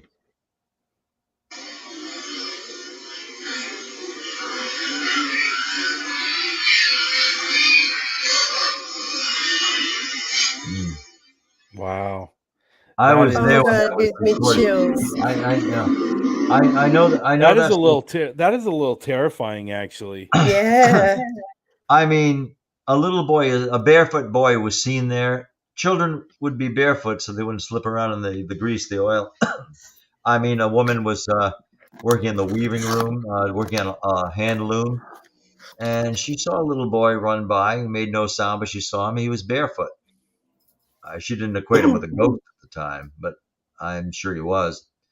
And the little boy, when we did a ghost tour, he would come up and hug people. At first, he was very shy, and then he got more used to people interacting with him. And for all I've been at this, I'm not such a big ghost person, you know, like, oh, I feel him here. No, it wasn't that. We would feel him tactily. There was a cold spot that would travel around the mill room. It began, and I could trace it. I would go like this with my hands and feel it. It was about 3 feet off the ground, child height. And women, especially, something just pulled my pants leg. Something touched the back of my leg. And he used to kind of play hide and seek, but then I learned how to call him and say, don't be afraid, our little friend. Please come and see us. Don't be afraid. We want to play with you. And I'd ask a person, usually a woman, pretend you're hugging a child. Comfort him, you know. And boy, we'd get more activity in EVP. One time he was photographed. You could see the head, the arms, the torso, and the legs, and 2 glowing eyes. I said, you photographed the boy. I said, please, I would be indebted to you if you will bring me or send me that picture. Oh, I certainly will. I gave her my card. Never heard back from her. But the boy was photographed. That was our little guy, and we loved him. His name was Jacob. That's the names of these spirits would come to us sometimes. Every building, the 3 buildings on the campus, had their resident ghost and several more. But Jacob, we called him that because that name popped into my head. I said, I'm thinking Jacob. People say, how come he doesn't have a name? I thought, Jacob. And that evening, they had an obelisk, has a lexicon of words. And one thing it said was Jacob. So I said, all right, from now on, he's Jacob. It's funny. Yeah. Little off topic here. I watched a show on Netflix yesterday. It's a series. First year, it's called Defending Jacob. And as soon as you said Jacob, I thought of that series. It's a fantastic series. If people haven't seen it, go over to Netflix and watch Defending Jacob. It's really, really super good. On your recommendation, Brian, I will. Yeah, it's fantastic. About? It's basically about a boy that was murdered. Oh, and they're obviously looking for the killer, and the district attorney's son is arrested for the crime, and he has to go to court. And his son is during this. You find out a lot of different things. The district attorney's father, years and years and years ago, when he was like 4 or 5 years old, was thrown into jail for killing and assaulting a woman. So the testing that they actually do, they do some testing. A doctor does some testing to see if they have this this gene, different types of gene, to see if he has this capability of killing someone. And he doesn't have the murder gene, but he definitely has the gene that he's not very he doesn't have much empathy, Right. and stuff like that. But it's Kind of really, really, sociopathic. Yeah. so basically, it's just a real twisting. I'm not going to give away the ending, because then nobody is going to go watch it. But the ending is very, very interesting, and people are going to be, surprised and not surprised. But this kid it's the exact same kid and played in a movie I just watched recently with Donald Sutherland, who was a millionaire, and he was going over and reading him stories. And it was something about the supernatural, because this is the other movie with Donald Sutherland. It was about the supernatural, because there are things that happened after his death. So he would ask him, take care of this guy, and then all of a sudden the guy would die. So that's another movie. But please go over, watch Defending Jacob. Is it based? It's really good. It's based on a true story then, Brian? I don't know if it's based on a true story. That's pretty intelligent to have that gene where he doesn't have the murder gene. You see how scientific forensics are becoming. Yeah, he doesn't have the murder gene, but it definitely has the he definitely has some other genes that are very worrisome. Yes. And he is capable of violence, was one of the genes as well. And predisposition again, yes. Yeah, it was just really, really cool. Cool. It's 8. We'll let people know it's 8 episodes, and I watched them all. I watched them all yesterday. So I Netflix and chill. Yeah, I watched them all yesterday. So I have other things. Now, Peta, were you able to grab those 2 pictures I sent you recently of? Well, it's rare to capture a ghost image in a picture, in a photograph, and have it be legitimate. Yes. You can't dispute it. It's much more rare to capture a demon in a picture. Some people have done it. I'm one of those people. And if you're able to call them up, I should caution persons watching that they're disturbing. They're the real deal, as far as I know. Now, I did ask you if they'd been authenticated. Well, they haven't been disputed. They haven't been debunked or anything. Whether they're authenticated, yeah, I think they are. I have the green demon and the red demon. The red demon was in the Marin's house. These people were being chased out of their house by something that was throwing things around like a poltergeist, but had a voice. Tony, the homeowner, he got his family out of there. They stayed at their sister's. He went back in. Yes, that's it. Tony went back in to grab his camera because his paranormal evidence was on it, and he saw the figure of a man standing at the top of the stairs, and he had the presence of mind to take its picture. That's what came out in his picture. Let me just explain it a little bit. You notice it's translucent. You can see the doorway behind it, the bedroom door. It has a distended jaw, like an anaconda or a boa constrictor. Its jaw is long, looks like it's unhinged. He has a long, lolling tongue. The lips are drawn back over the grimace that you can see dentition. He has teeth on the top and the bottom, or it does. Arched nostrils, high cheeks. Look at those eyes. They're reptilian. It's just barely human looking, but certainly malevolent. I mean, that's good personality, and it's not good personality. That's what came out in his picture. Now, I believe that to be real. I believe that to be, for lack of more clinical terminology, I believe that to be a demonic face, a demonic visage, because things were happening so much in that house. And they had poltergeist activity, and sometimes the poltergeist has a face. Now, I say demonic. What else are you going to call it? Look at that. Maybe That is Maybe a poltergeist can project that. it's almost like it almost looks like it's yelling or screaming at the person. It does look like it's screaming, "Get out." The scariest thing is that creature, that entity, was around them unseen most of the time. It was there with them. Now, I Wow. saw a man in that house. The manifestation, it looked like a normal man. It looked like just a head. I thought it was so clear. I thought somebody's in here with a turtleneck sweater on, you know. And That's scary. that's not something you want to be studying before you go to bed. No. And this is the other one. That's the other demon face. This was taken of a young lady. In fact, she messaged me today. I'm still in touch with her, Aunt Lisa. And this was taken when she was going under a fit of alleged possession, demonic possession. The other personality was taking over. She's doing much better with that now. That's not bothering her. So what is this photo actually showing? Like, is this her? Like, or what? I don't know if you can see me pointing to it. Probably not. That's her face. If you look at the center, you see that where it's light, you can see her chin, black lips, a black nose, like skull-like. Oh, is it sideways?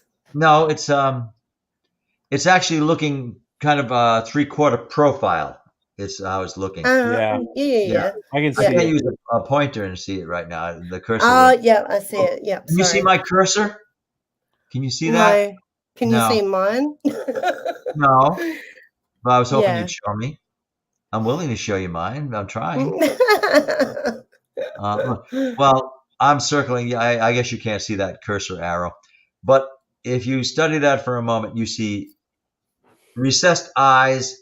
Underneath that, a skull-like nose, or the nose might be black. You see the zygomatic process, the cheeks and all that. And you see horrid black lips and then a chin. I say horrid. They just don't look very wholesome. That was taken. Other photos of her were normal, but that's what came out when she was going under. She took it to document or had somebody to take it. And, I know that's authentic. If it's a photo glitch, I can't say 100% it's not. I just know it wasn't faked. No. Yeah. So that's my other, I call it the green. It's kind of a greenish hue to it. The red demon and the green demon. I hope to get a third one. Of course, maybe I won't like it when I get it. I mean, this one is just so He's creepy. Triumphant in his rage. He's driven them out, and he knows it. And he's saying, "Be gone," or something like that. I am stunned by that picture. I know. That's why I caution people. I said, be a little guarded. They're disturbing, especially when you realize, to my attestment, they're real. I can't say 100% I believe they're demonic. I can say they weren't just put up there, that they're somehow. Incredible. Thank you. I wanted incredible to pictures. Who took those pictures? Well, in that case, it was a friend of Lisa Constantino, who actually was also investigating her house in Slatersville. And the first one, the Red Demon, that was taken in 2008. That was taken by Tony Marin, who was the homeowner in Coventry, Rhode Island. He and his wife, Tina, were going through a horrific haunting, and they had a lot of children, all different ages, and they were driven out of their house. But there's a clue that they had so many children of different ages. They're bringing in all kinds of what can be called catepsy, static energy, that, like chaotic energy projected by a person, usually a young person. They had poltergeist activity. But they could talk. They had talking. I think it was that image. I think it was that Red Demon's voice, who we recorded when we did an overnight investigation, meeting till 3 a.m. And the lead investigator had called me in my capacity as a demonologist. And she said, "What should we say?" And I said, because we're recording. And I said, "Ask if it misses Tina," the homeowner. And Dawn asked, "You like Tina? Do you want Tina home?" Okay, I'm going home. I listened to it the next day. What was that? What? I didn't do anything. Was Was there a car going by on either No. of your ends? Not on my end. I'm on the 29th floor. You're not It going was to hear like a a car. a plane, maybe. No, it was No, like definitely. Yeah, well, that plane would make sense. I didn't There's hear no- it. It wouldn't be nothing. I surprising. didn't hear anything. We have Putnam Pike Route 44 outside, and that usually has a lot of traffic, but not on a Sunday It night. was like no. a No, I don't type know. sound. Well, listen to what we're talking about, huh? Yeah. I was just going to describe. I don't have it with me. Tom D'Agostino has a copy. I was just going to describe the EVP. I was listening to about 90 minutes of audio tape and audio recording, hoping to get something. I'm about ready to give up. Then I think maybe we'll get something here because Dawn, the lead investigator of Four Seasons Paranormal, I said, ask if it misses Tina. She says, do you like Tina? Do you want Tina home? Then in the recording, all of a sudden I hear, whoa, play that again. Do you like Tina? Do you want Tina home? And the voice, it's a deep male voice, and it says, oh yeah, I'd like to boil Tina. Oh my God. Oh, what the Can you hell? Oh, I mean, That is the creepiest thing I've ever heard. I was tickled Oh, my pink. Lord. I was like, Tickle. but imagine Jesus. when Tina, who was already spooked by the things in her house and getting hit in the face with plates, she'd usually have some scratch in her face or a black eye, some crockery hit her. So I say, Tina, you really want the investigation. You want to hear what's happening. You got to listen. And we played it on the laptop. I said, just brace yourself. And then she hears, do you want Tina home? While she's not home, recording, she goes, in her house. Oh, yeah, I'd like to boil Tina. She goes, oh, my God. Oh, my word. Now, I wouldn't call that a successful investigation because eventually the family decided they had to leave. But we didn't resolve it. There were a lot of So was that a demonic case or just a really psychopathic if you ask spirit? me, people have asked me, now, from what you've told me, is this case demonic? Is it poltergeist? Is it human? And I say, yes. Elements of all. If I had to give it one term, I'd say it was poltergeist. Yeah. But, yeah. But, you know, that's crazy. Poltergeists think. They're not just something spewed from an adolescent. They have volition. They have an intelligence. They don't keep existing, I don't think. They blot out after a while. Oh, I also brought you, if someone is thinking of pursuing demonology, or is in a case that an investigation that has demonic leanings, perhaps they should have this tome with them. This is one of the books you've written. Yes, this is the book I've written. I wrote it with my co-author, Lana Jan Brock, who's an accredited theologian degree, and Shadow Realms Demonology Handbook. So Lana Brock wrote some of this. I wrote the best parts, the more interesting parts. And I'll tell her I said that. No, she's my co-author, and it has precisely 300 pages. It is not the definitive work on demonology. However, you might want to turn to it and say, let's see if this guy Carl dealt with something like what we're facing, or what does Carl have to say about this? I have some things that didn't go the best. Some investigation techniques that were successful. It's also a series of essays and theory and some nifty pictures.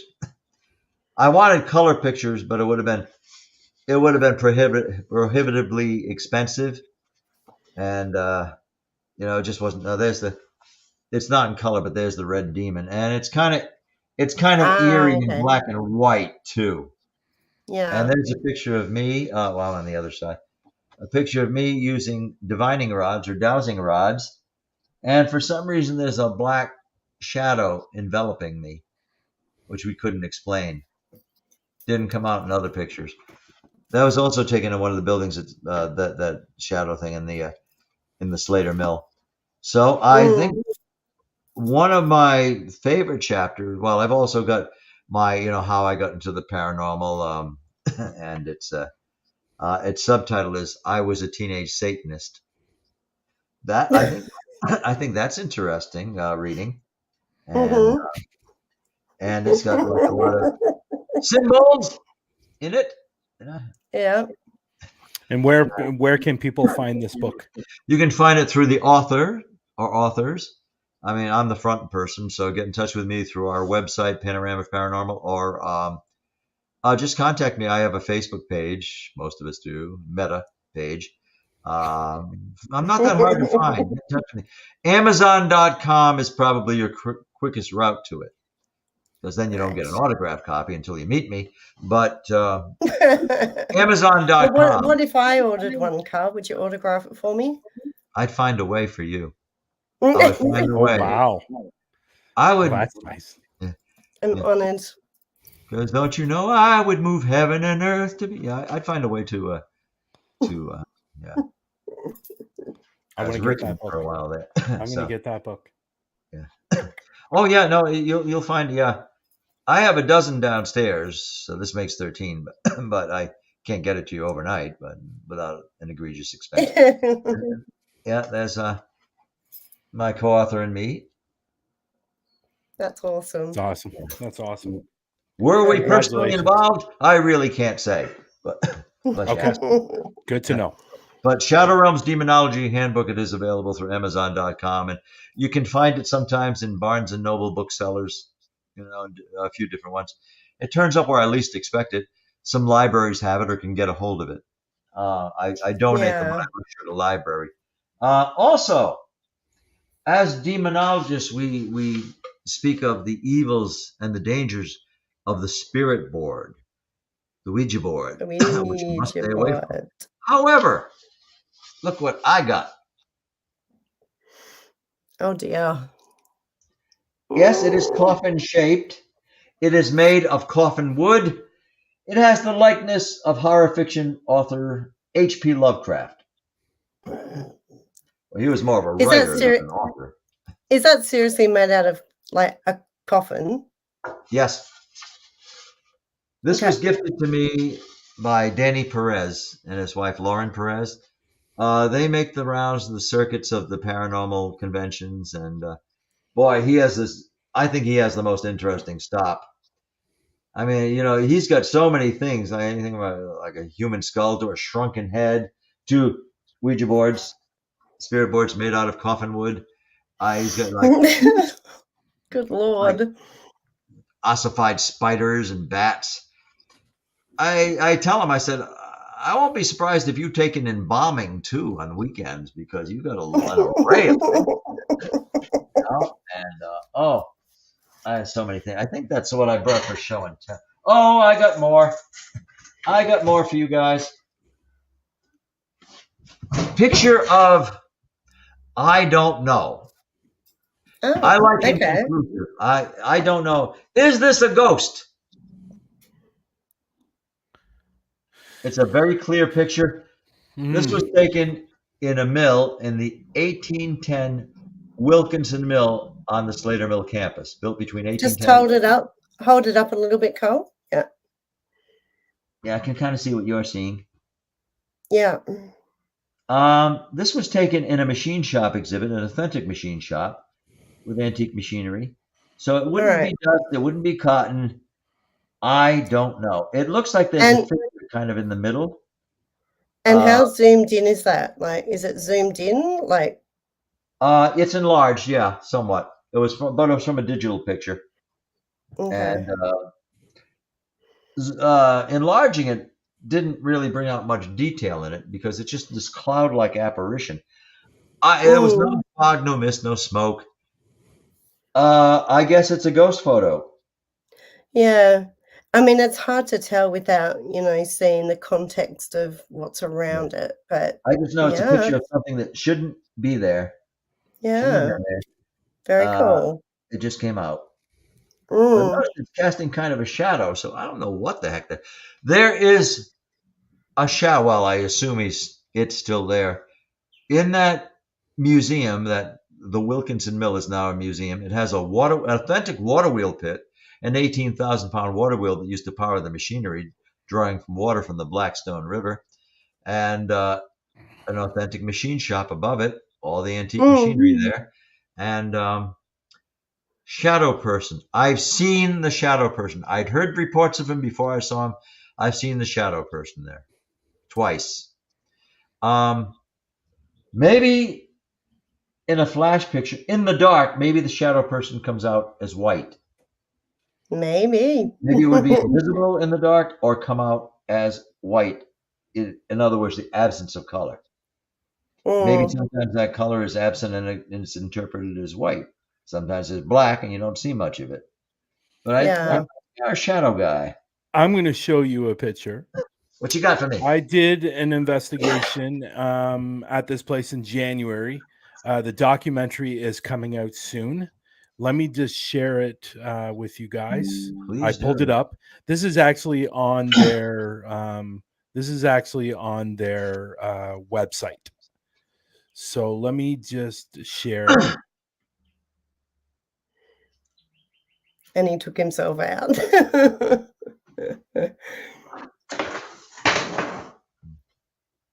So that white thing should, like, nothing should be in that part of the photo. No, they shouldn't. I think it's like a negative image that came out white instead of black and white. I'm associating with the shadow, and that's only a recent theory of mine. It's just basically don't know. It's something. One more weird thing that happened at Slater Mill campus in the buildings. I got an interesting picture here. This the Sun Chronicle paper did an article on the ghost hunts at Slater Mill. Ghosts in the mills. Oh, I don't want to block out his. Sorry, I for some reason I got taken off. Okay, so you don't have it to show us, do you? I do have it. You do? Yeah, I do. It's actually really cool. This was actually caught on a security camera. And let me go right there.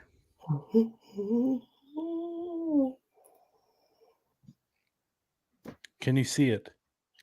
No. Oh, hang on. I might need to add it. Hang on. Yeah. Not yeah. Okay. Here we go. There we go. Excuse me. So this is actually a sad story, unfortunately, with the War of 1812. This bar. This is not the actual guy, but this is what they wore in the War of 1812 when the U.S. invaded, part of Canada. The British were fighting against the Americans.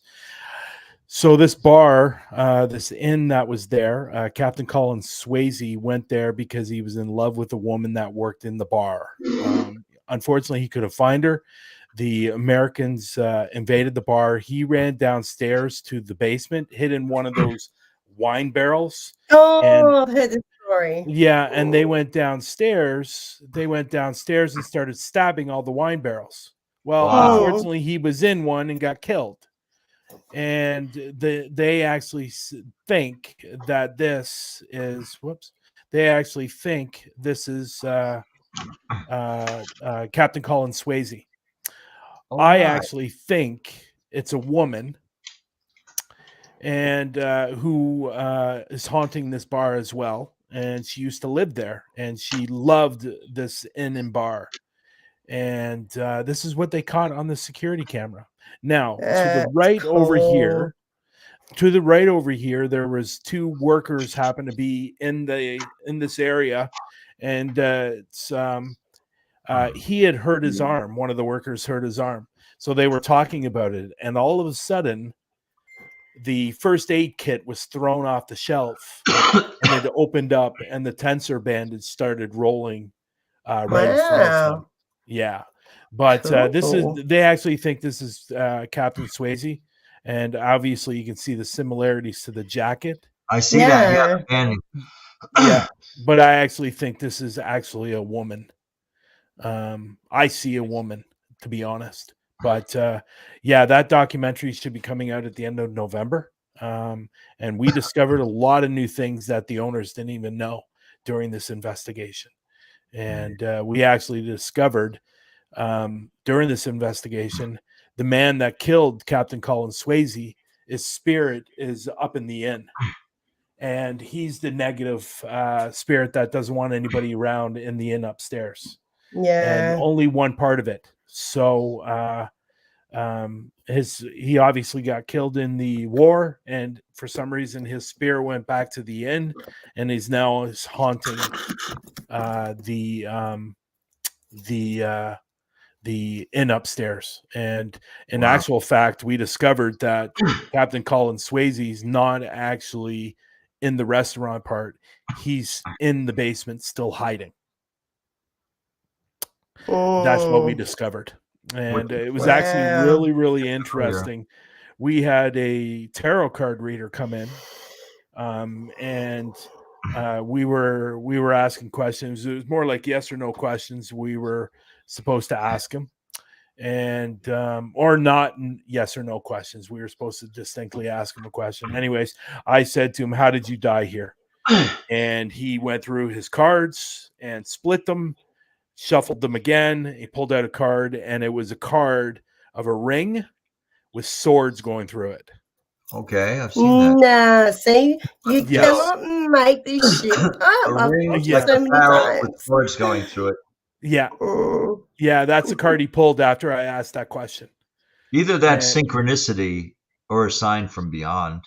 Yeah, it was just really, really cool. And, you know, we had a lot to tell the owners after we were done, and they were shocked because these are things that they didn't even know. They knew something was evil upstairs, not necessarily evil, but somebody who was very negative, very pissed off. And we discovered that it was probably the guy that killed Captain Colin Swayze in the basement, who's upstairs. So we ended up discovering a lot in this place. So, but other than that, that's my story. Yeah. I wanted to show you that picture because it made it very similar to what very you showed. Cool. Yeah. It was the definite one. And again, without color, but with some definition to it. Yeah, it was really, really cool picture. And they, you know, I don't know if you know much about Canada, but Canada is the type of country where a lot of people are very, very reserved. And if they have a haunting, they don't want people to know. Right. Especially in a business, because they're afraid that it's going to hinder their business. They're afraid that they're going to lose business. But I always tell them 95% of people in this world are intrigued with the paranormal. 80% of people in this world have somehow been affected by the paranormal, whether it's paranormal, UFOs, supernatural, cryptids, whatever. And I did an investigation at a business, and her business actually went up. Yeah, wow, that's awesome. So, but the paranormal sells, you know, it does. Yeah, for sure. Paranormal chokes people like it does to me, you know. But yeah, it's true.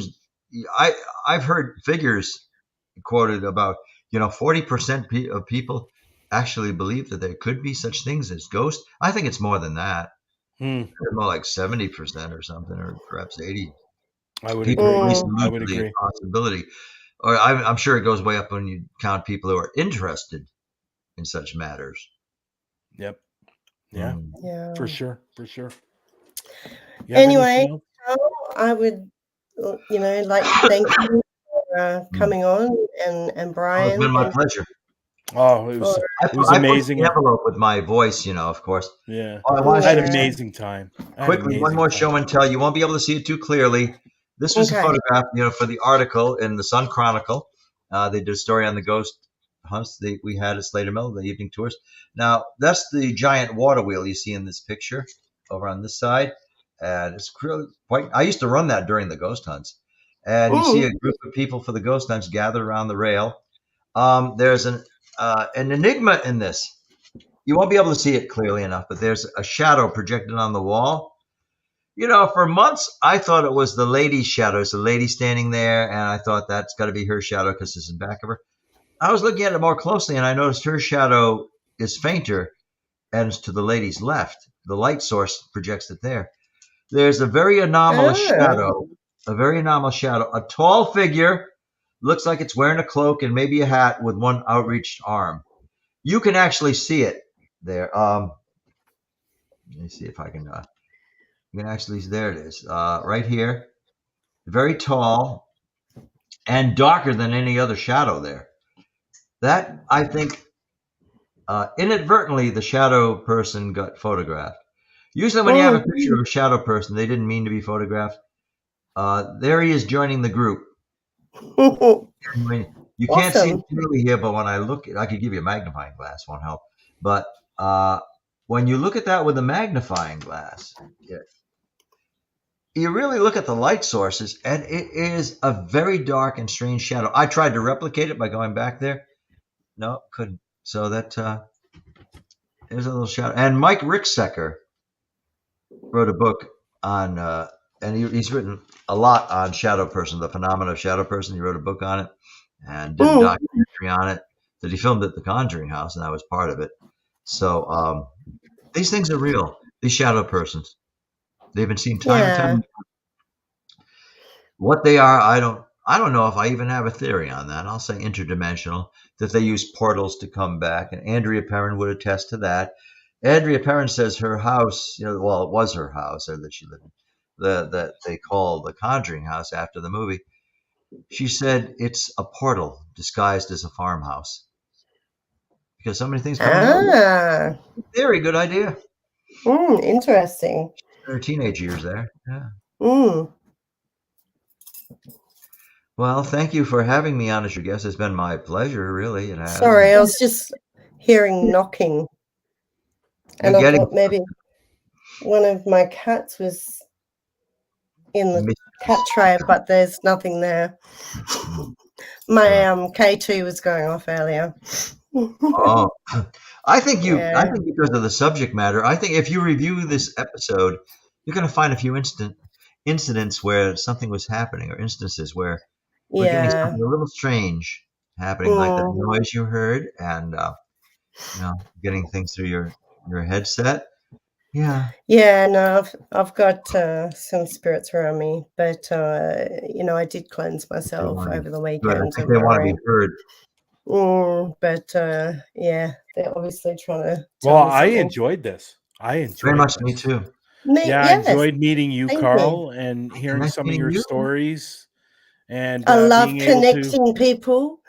Yeah, you bring people together with your. You are. You're bringing. We got one in Australia, me in Canada, and one in the States. It's just the circle of life, baby.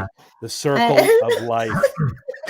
I know some of the names that came up. I would like to say, yes, I know. Hi, Nikki. He's got circles. He's got connections everywhere. Oh, you're such a dork. What's going on? I thought that was good. It was good. I caught the end of it and I thought of it. Oh, yeah. My heart. It's funny. Usually I'm saying, something bad happens and my circle of crap is almost complete. I figured the circle. But I was thinking, the circle of life, and we got Australia, the States, and Canada. That's great. It sounds like a secret lodge, doesn't it? Brotherhood, the circle of crap. You're an initiate. Oh, that's great. The circle. For all the scary stuff we have, we always end on a laugh, don't we? Yeah. The next time I'm at work and I'm trying to sell someone the Circle of Life pendant, all I'm going to think about is the circle of crap, the circle of life. Circle of life. Now, when you do that, when you say the circle of crap, you got to do the actual circle. You go, my circle of crap is almost complete. See, you're introducing a new sign to American Sign Language. Oh, Jesus. That's hilarious. Oh, wow. Oh, I hope next time you'll consider having on my my partner in paracrime. Yes, I'd love to meet Elise. She is she wouldn't care for me saying this, but she is a very, very interesting guest to hear her approach. How she's charming and funny, but knowledgeable. And this is one of her motions, because she's talking about, she gets to the point of things. And I love her approach. I love the way she does. She never saw my message. She never saw it. Well, will this show be available sometime? I hope so. Oh, We it's can going to get it. be available right Yeah. after this is done. All right, good. And I wanted to say hello to Ajeng. I recognize her name, my friend Ajeng. She is watching from Indonesia. She's watching Indonesia. from. She Hang works on a in sec. Jakarta. Chrissy says, This was this was awesome. awesome. Well, you know, when your show runs over time, you can always say, now we've gone into crap circle time. Oh my god. That's our secondary show, you know? Yeah. Will you Chrissy's support crap awesome. circle? It's a secret Asian brotherhood. is, He's you know like, what? oh, do you Asian, laugh? Love Yeah, it. I know Asian as well. She's always in a lot of these different rooms, and she's pretty amazing person. She follows a lot of different people, and Her Jen, as Jen in will be back. Irish Jen? who's that? Irish Jen? Oh, is she in the room? No, isn't that what you were talking about? Jen? No, Asian is she's from Oh, Indonesia. yeah, what I said. You're picking on the name I said. Yes. No, Irish Jen is the friend. Oh my lord. Yeah, but you said Not Asian being from red rogue, Indonesia. Irish Jen. No, she's Indonesian. Yes. She's from. She works in the capital city, Jakarta, and Yeah. she's a music teacher and Yep. a movie star. Yeah, she was. I don't think she is anymore, is she? Wait, you know about her? Yes, worked with an that's who I was talking Indonesian. about. Oh, Yeah. yeah. She's been, as an adult, she's been in a soap opera. She had an ongoing role in a soap opera. She's had some spots in adult. Yes, I don't want to say Mickey. adult films, but as an adult, and quite the movie star. I've seen clips of her movies, and I've seen their Yeah. posters and all that. Yeah, I know her. I've known her for probably about a year. Wow, good for you. And Yeah. her father was Idris, was a very famous musician. He's would play fiddle, a composer, conduct, and there's a statue of him in a music school. Oh, wow. So she's quite renowned entertainment She's family. quite talented. She is. say She's the least. beautiful and she's talented. Yes. You know? Yes. And she Is she watched in the us. room? I didn't see her. The Ajeng? I'm confused in how. Well, she's still a living person, if that's what you mean. Yeah. She is living. Yeah. And It's, she usually comes in these rooms. She's not even old like I am. I'm South, Nikki. How you're did we north get or on the south. Perth. topic Of of Asia? Ajeng. yeah, Because he Asian. mentioned her name earlier, right. Okay. Yes, about 5 I minutes did. ago. And it's a strange name until you're used to it. It's Migraine. Remember, migraine. Okay, So I don't want to put too much on you. half my brain is not computing. You have an excuse. You have a reason. It's not Yeah, a she's a Zhang, hypochondriac. but it's not a Zhang, it's a Zhang. I hope I'm saying that. She's a hypochondriac. told you. That's her problem. He said you are hypochondriacal. How can I be a hypochondriac with a migraine? It's just not possible. well, Because you believe it's a migraine and it becomes real to you, which is pretty much the same thing. Exactly. Thank If you. you got a headache, Carl. you're going to believe in it. No. Because I wake up and it's there. Let me ask you this. Hard. It's very hard to ignore, but I do my best to ignore it. And then I go to work and I continue to try and ignore it until I get to the point where it's like, I can't see. Can I tell you something? You know how you figure out who's a hypochondriac? The first question you ask is, when you discovered there's something wrong with you, what do you do? Oh, I go to Google to look at it. I know it. Google hypochondriac right there. Look up hypochondriac. I know a few people like that. Yeah, I have a friend like that, unfortunately. And there's always something wrong. Now, there is something really wrong with her right now, but normally, like when she was living in Canada, because she lives in Orange County now, but every single time there was something wrong, she was going to Google to figure out what was wrong with her. And that is the epitome of a hypochondriac right there. So, yep. So, anyways, here's the thing, though. I'm not saying you are. I was just kidding. Some of the people that I know who do that, I'll actually then go onto Google myself to find out, like, okay, well, what are you reading type thing, and then I'll be Okay. like, well, I read that We should leave it's because I'm slowly starting to change my mind that you are a hypochondriac. no. Oh my word! No, as in like to Yeah. prove that person wrong. Do you know what I mean? Like, Okay. Yeah. oh, you're leaving out details. It says this in between the lines. Yeah, I get it. I get you. Yeah, you know what I mean? I know. Jelly bean. Yeah, You thank know what you. I mean? Jelly bean. Thank you. I'm going to stop talking. My foot's out of my mouth right now. So No, the show is still on, isn't it? I mean, are we it is just still on. Yeah, it is still on. anything This has we been a want. very long goodbye. Yeah. We're just Yeah. I can also mention that my paranormal I partner, only do long goodbyes. Elise is also my bodyguard. Oh, is she? She's my bodyguard. Okay. She officially is, really. And sometimes I need one. Not everybody loves me. That's confounding. I know it's hard to believe. Oh, trust me, I know that. I received some Trust me, I know that too. hater. I got You haters. and Brian have a lot in common. Oh, Yes, very much. Brian so. have a cache of haters too. Oh, yes. Yes. Yeah. Oh wow. And it all started when I started the Global Ghost Hunt. Oh really? And, yes. Of course I've heard of You it. know about the Global Ghost Hunt, Carl? I've heard of it. I don't know much about it, but I've heard of it. Yes, the Global Ghost Hunt is going to be next year, Okay, in good. May 4th I've to heard it's the 14th. a fascinating project. Yeah, and so basically it's going to be investigators from all over the world that are going to be able to investigate over the 10-day period that we're doing the event. And really, at the end of the day, this is more about the locations and about the teams and getting the teams out there that are looking to get out there. And then it's about preserving these haunted locations that seem to be getting torn down every single year for whatever the reason may be, because of vandalism, because they're not getting people to their locations. And hopefully this is going to give the opportunity for paranormal investigation teams and locations to get out there. So it's going to be streaming live over That's 10 a very days. productive project you got there. Yeah, it's a lot. Uniting It's people, been a bring lot. people together. Yeah.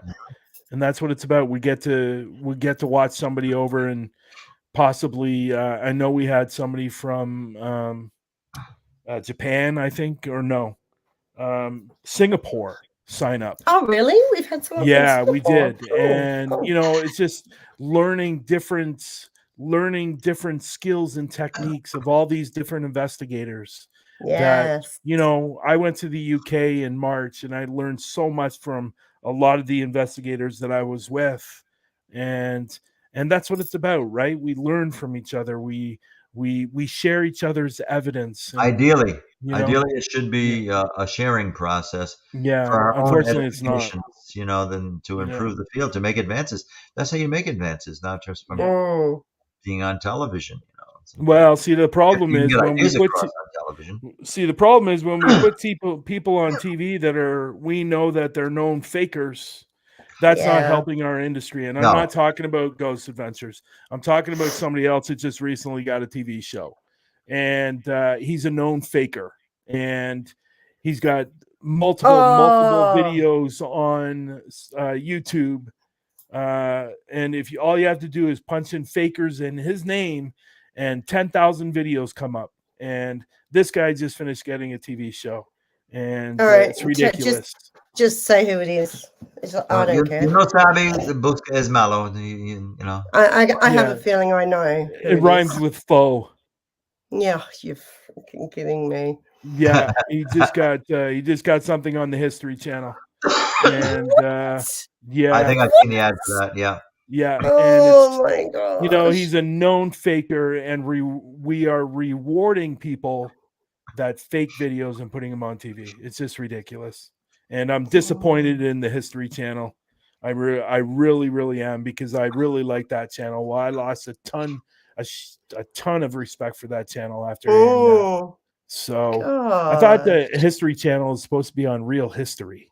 Yes. And putting on somebody who fakes every single video, makes a mockery of this field, that I love and that all of us love here, to put Mm, him on TV is absolutely ridiculous.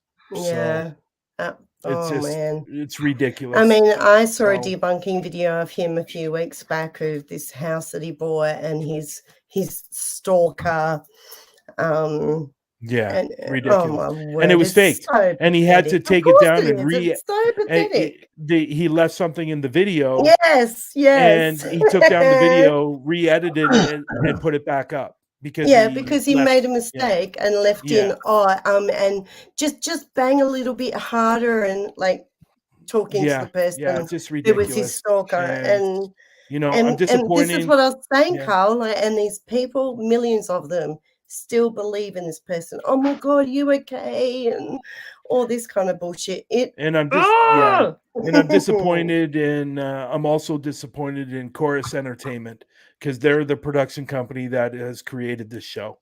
And I had a lot of respect for Chorus. I'm sure you don't know this, Carl, but I'm actually an actor here in Toronto, and Oh, okay. I have done episodes with Chorus production company, and I've lost so much respect for them. I'm just flabbergasted on putting a known faker on TV Wow. and And what's expect. this show called? It's I think it's called Repossessed. It's about haunted items in people's homes, from what I Yeah, I saw a understand. blurb for it. Yeah. Yeah, it's just Or it's title. absolutely And ridiculous. Tom and his sister and remember Tom? Who's Tom? Oh, the ghost that got him famous. I don't Tom the know. ghost. I don't watch Yeah. his videos. I don't watch his videos. And I think I've It's seen one. bad. I think I've seen one when he was on Bailey's Bridge, which is about 20 minutes from me, and he faked that video too. Just absolutely ridiculous. And this is Mm, and I want to point out this before we go. This guy has been banned at several haunted locations in the States because of him faking videos. Wow. mm, But yet you're putting this guy on TV. yeah. I Hi, don't get it. Ayla. I don't get it. So Yeah. it is what It it is. is. It It's about is so selling. It's frustrating. about I've selling. heard of them. Yes.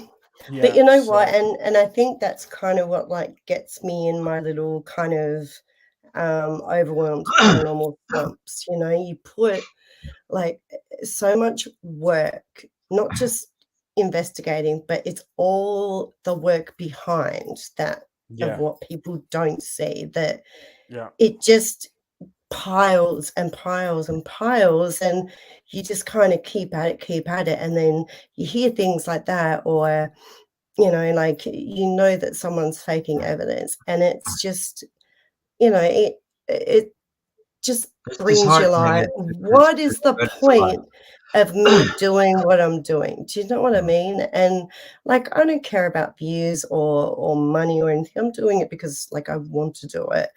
But it's still a lot of work. It's a lot of pressure, and it's something that we do in what I do in my spare time because I have work. But Yeah. Well, my whole point on it is this guy's making a mockery of our industry that we love. mm, And you know what? I continually say it I've said it on many shows. Until we get rid of these people that are faking the videos, none of us in this room right now are going to be taken seriously. Right. It's just I the exactly. can't way it point is. to Yeah. those So those unfortunate. yeah. You can have your Zach Baggins out there, you can have your Jason Hawes, and there's other ones out there as well, that I don't really watch. And it's just unfortunate because everybody knows this guy fakes. Everybody knows Mm, this guy fakes. And yet yeah. obviously Chorus didn't do their research, or maybe they did, I don't know. But if they seen some of the stuff this guy has done to especially even women, what he's done to women and owners of locations, I think History Channel might have a different opinion about it, and bringing this guy on, and hopefully they get wind of it. Hopefully they figure it out. And because I know another girl that got a TV show, and somebody wrote the TV show saying that she fakes evidence. She doesn't, but it was accused that she did, and the show got canceled even before it started. Well, I guess you're going to be writing a nice long email to the History Channel. Anyway, I need to get going. Yeah, I don't want you to have another migraine. It's been there the whole time. It's all good. It's all good. Oh, you have all the time, dear. Yeah, it's all good. I'm sorry. It's all good. Sorry that you're going through that. Yeah. Yeah. Positive thoughts. You know, just as long as it's, you know, not my brain. No, it'll be good.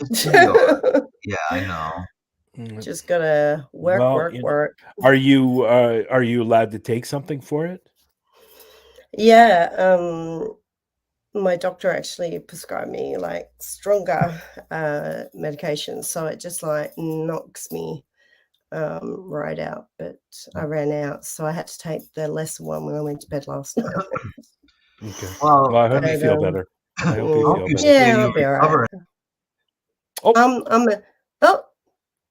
I'm a terrible patient. Like, I'm the worst. Yeah, I can see that. I can see that. Yeah. Yeah, I can see that.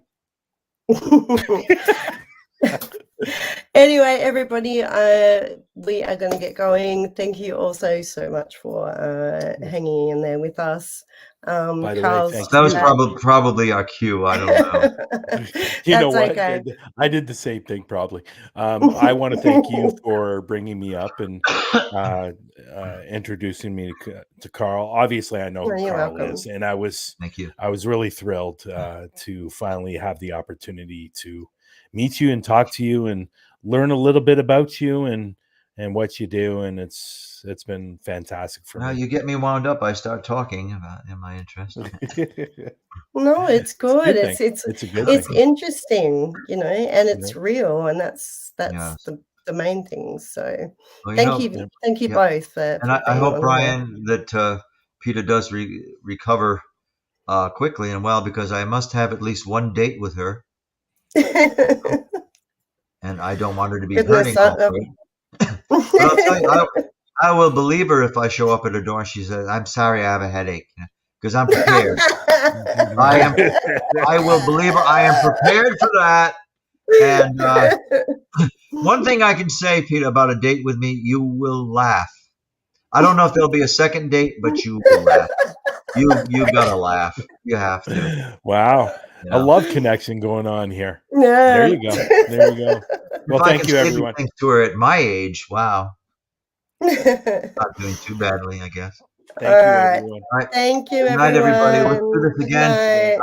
Look up Elise. Look up me again. I'll be so glad to come back. I'm going to be adding you to Facebook, Carl. Please do. Yep. All right. Thanks, right everyone. Away. I'm not as pretty, but I hope you accept it. If she turns me down, you're a little closer. You just need to get a wig, Brian. You'll be right. I know that's what he's stuck under his cap. You know? We're getting punchy now. We're getting loopy. I didn't even bring a bottle of wine. There you go. See you guys. Bye.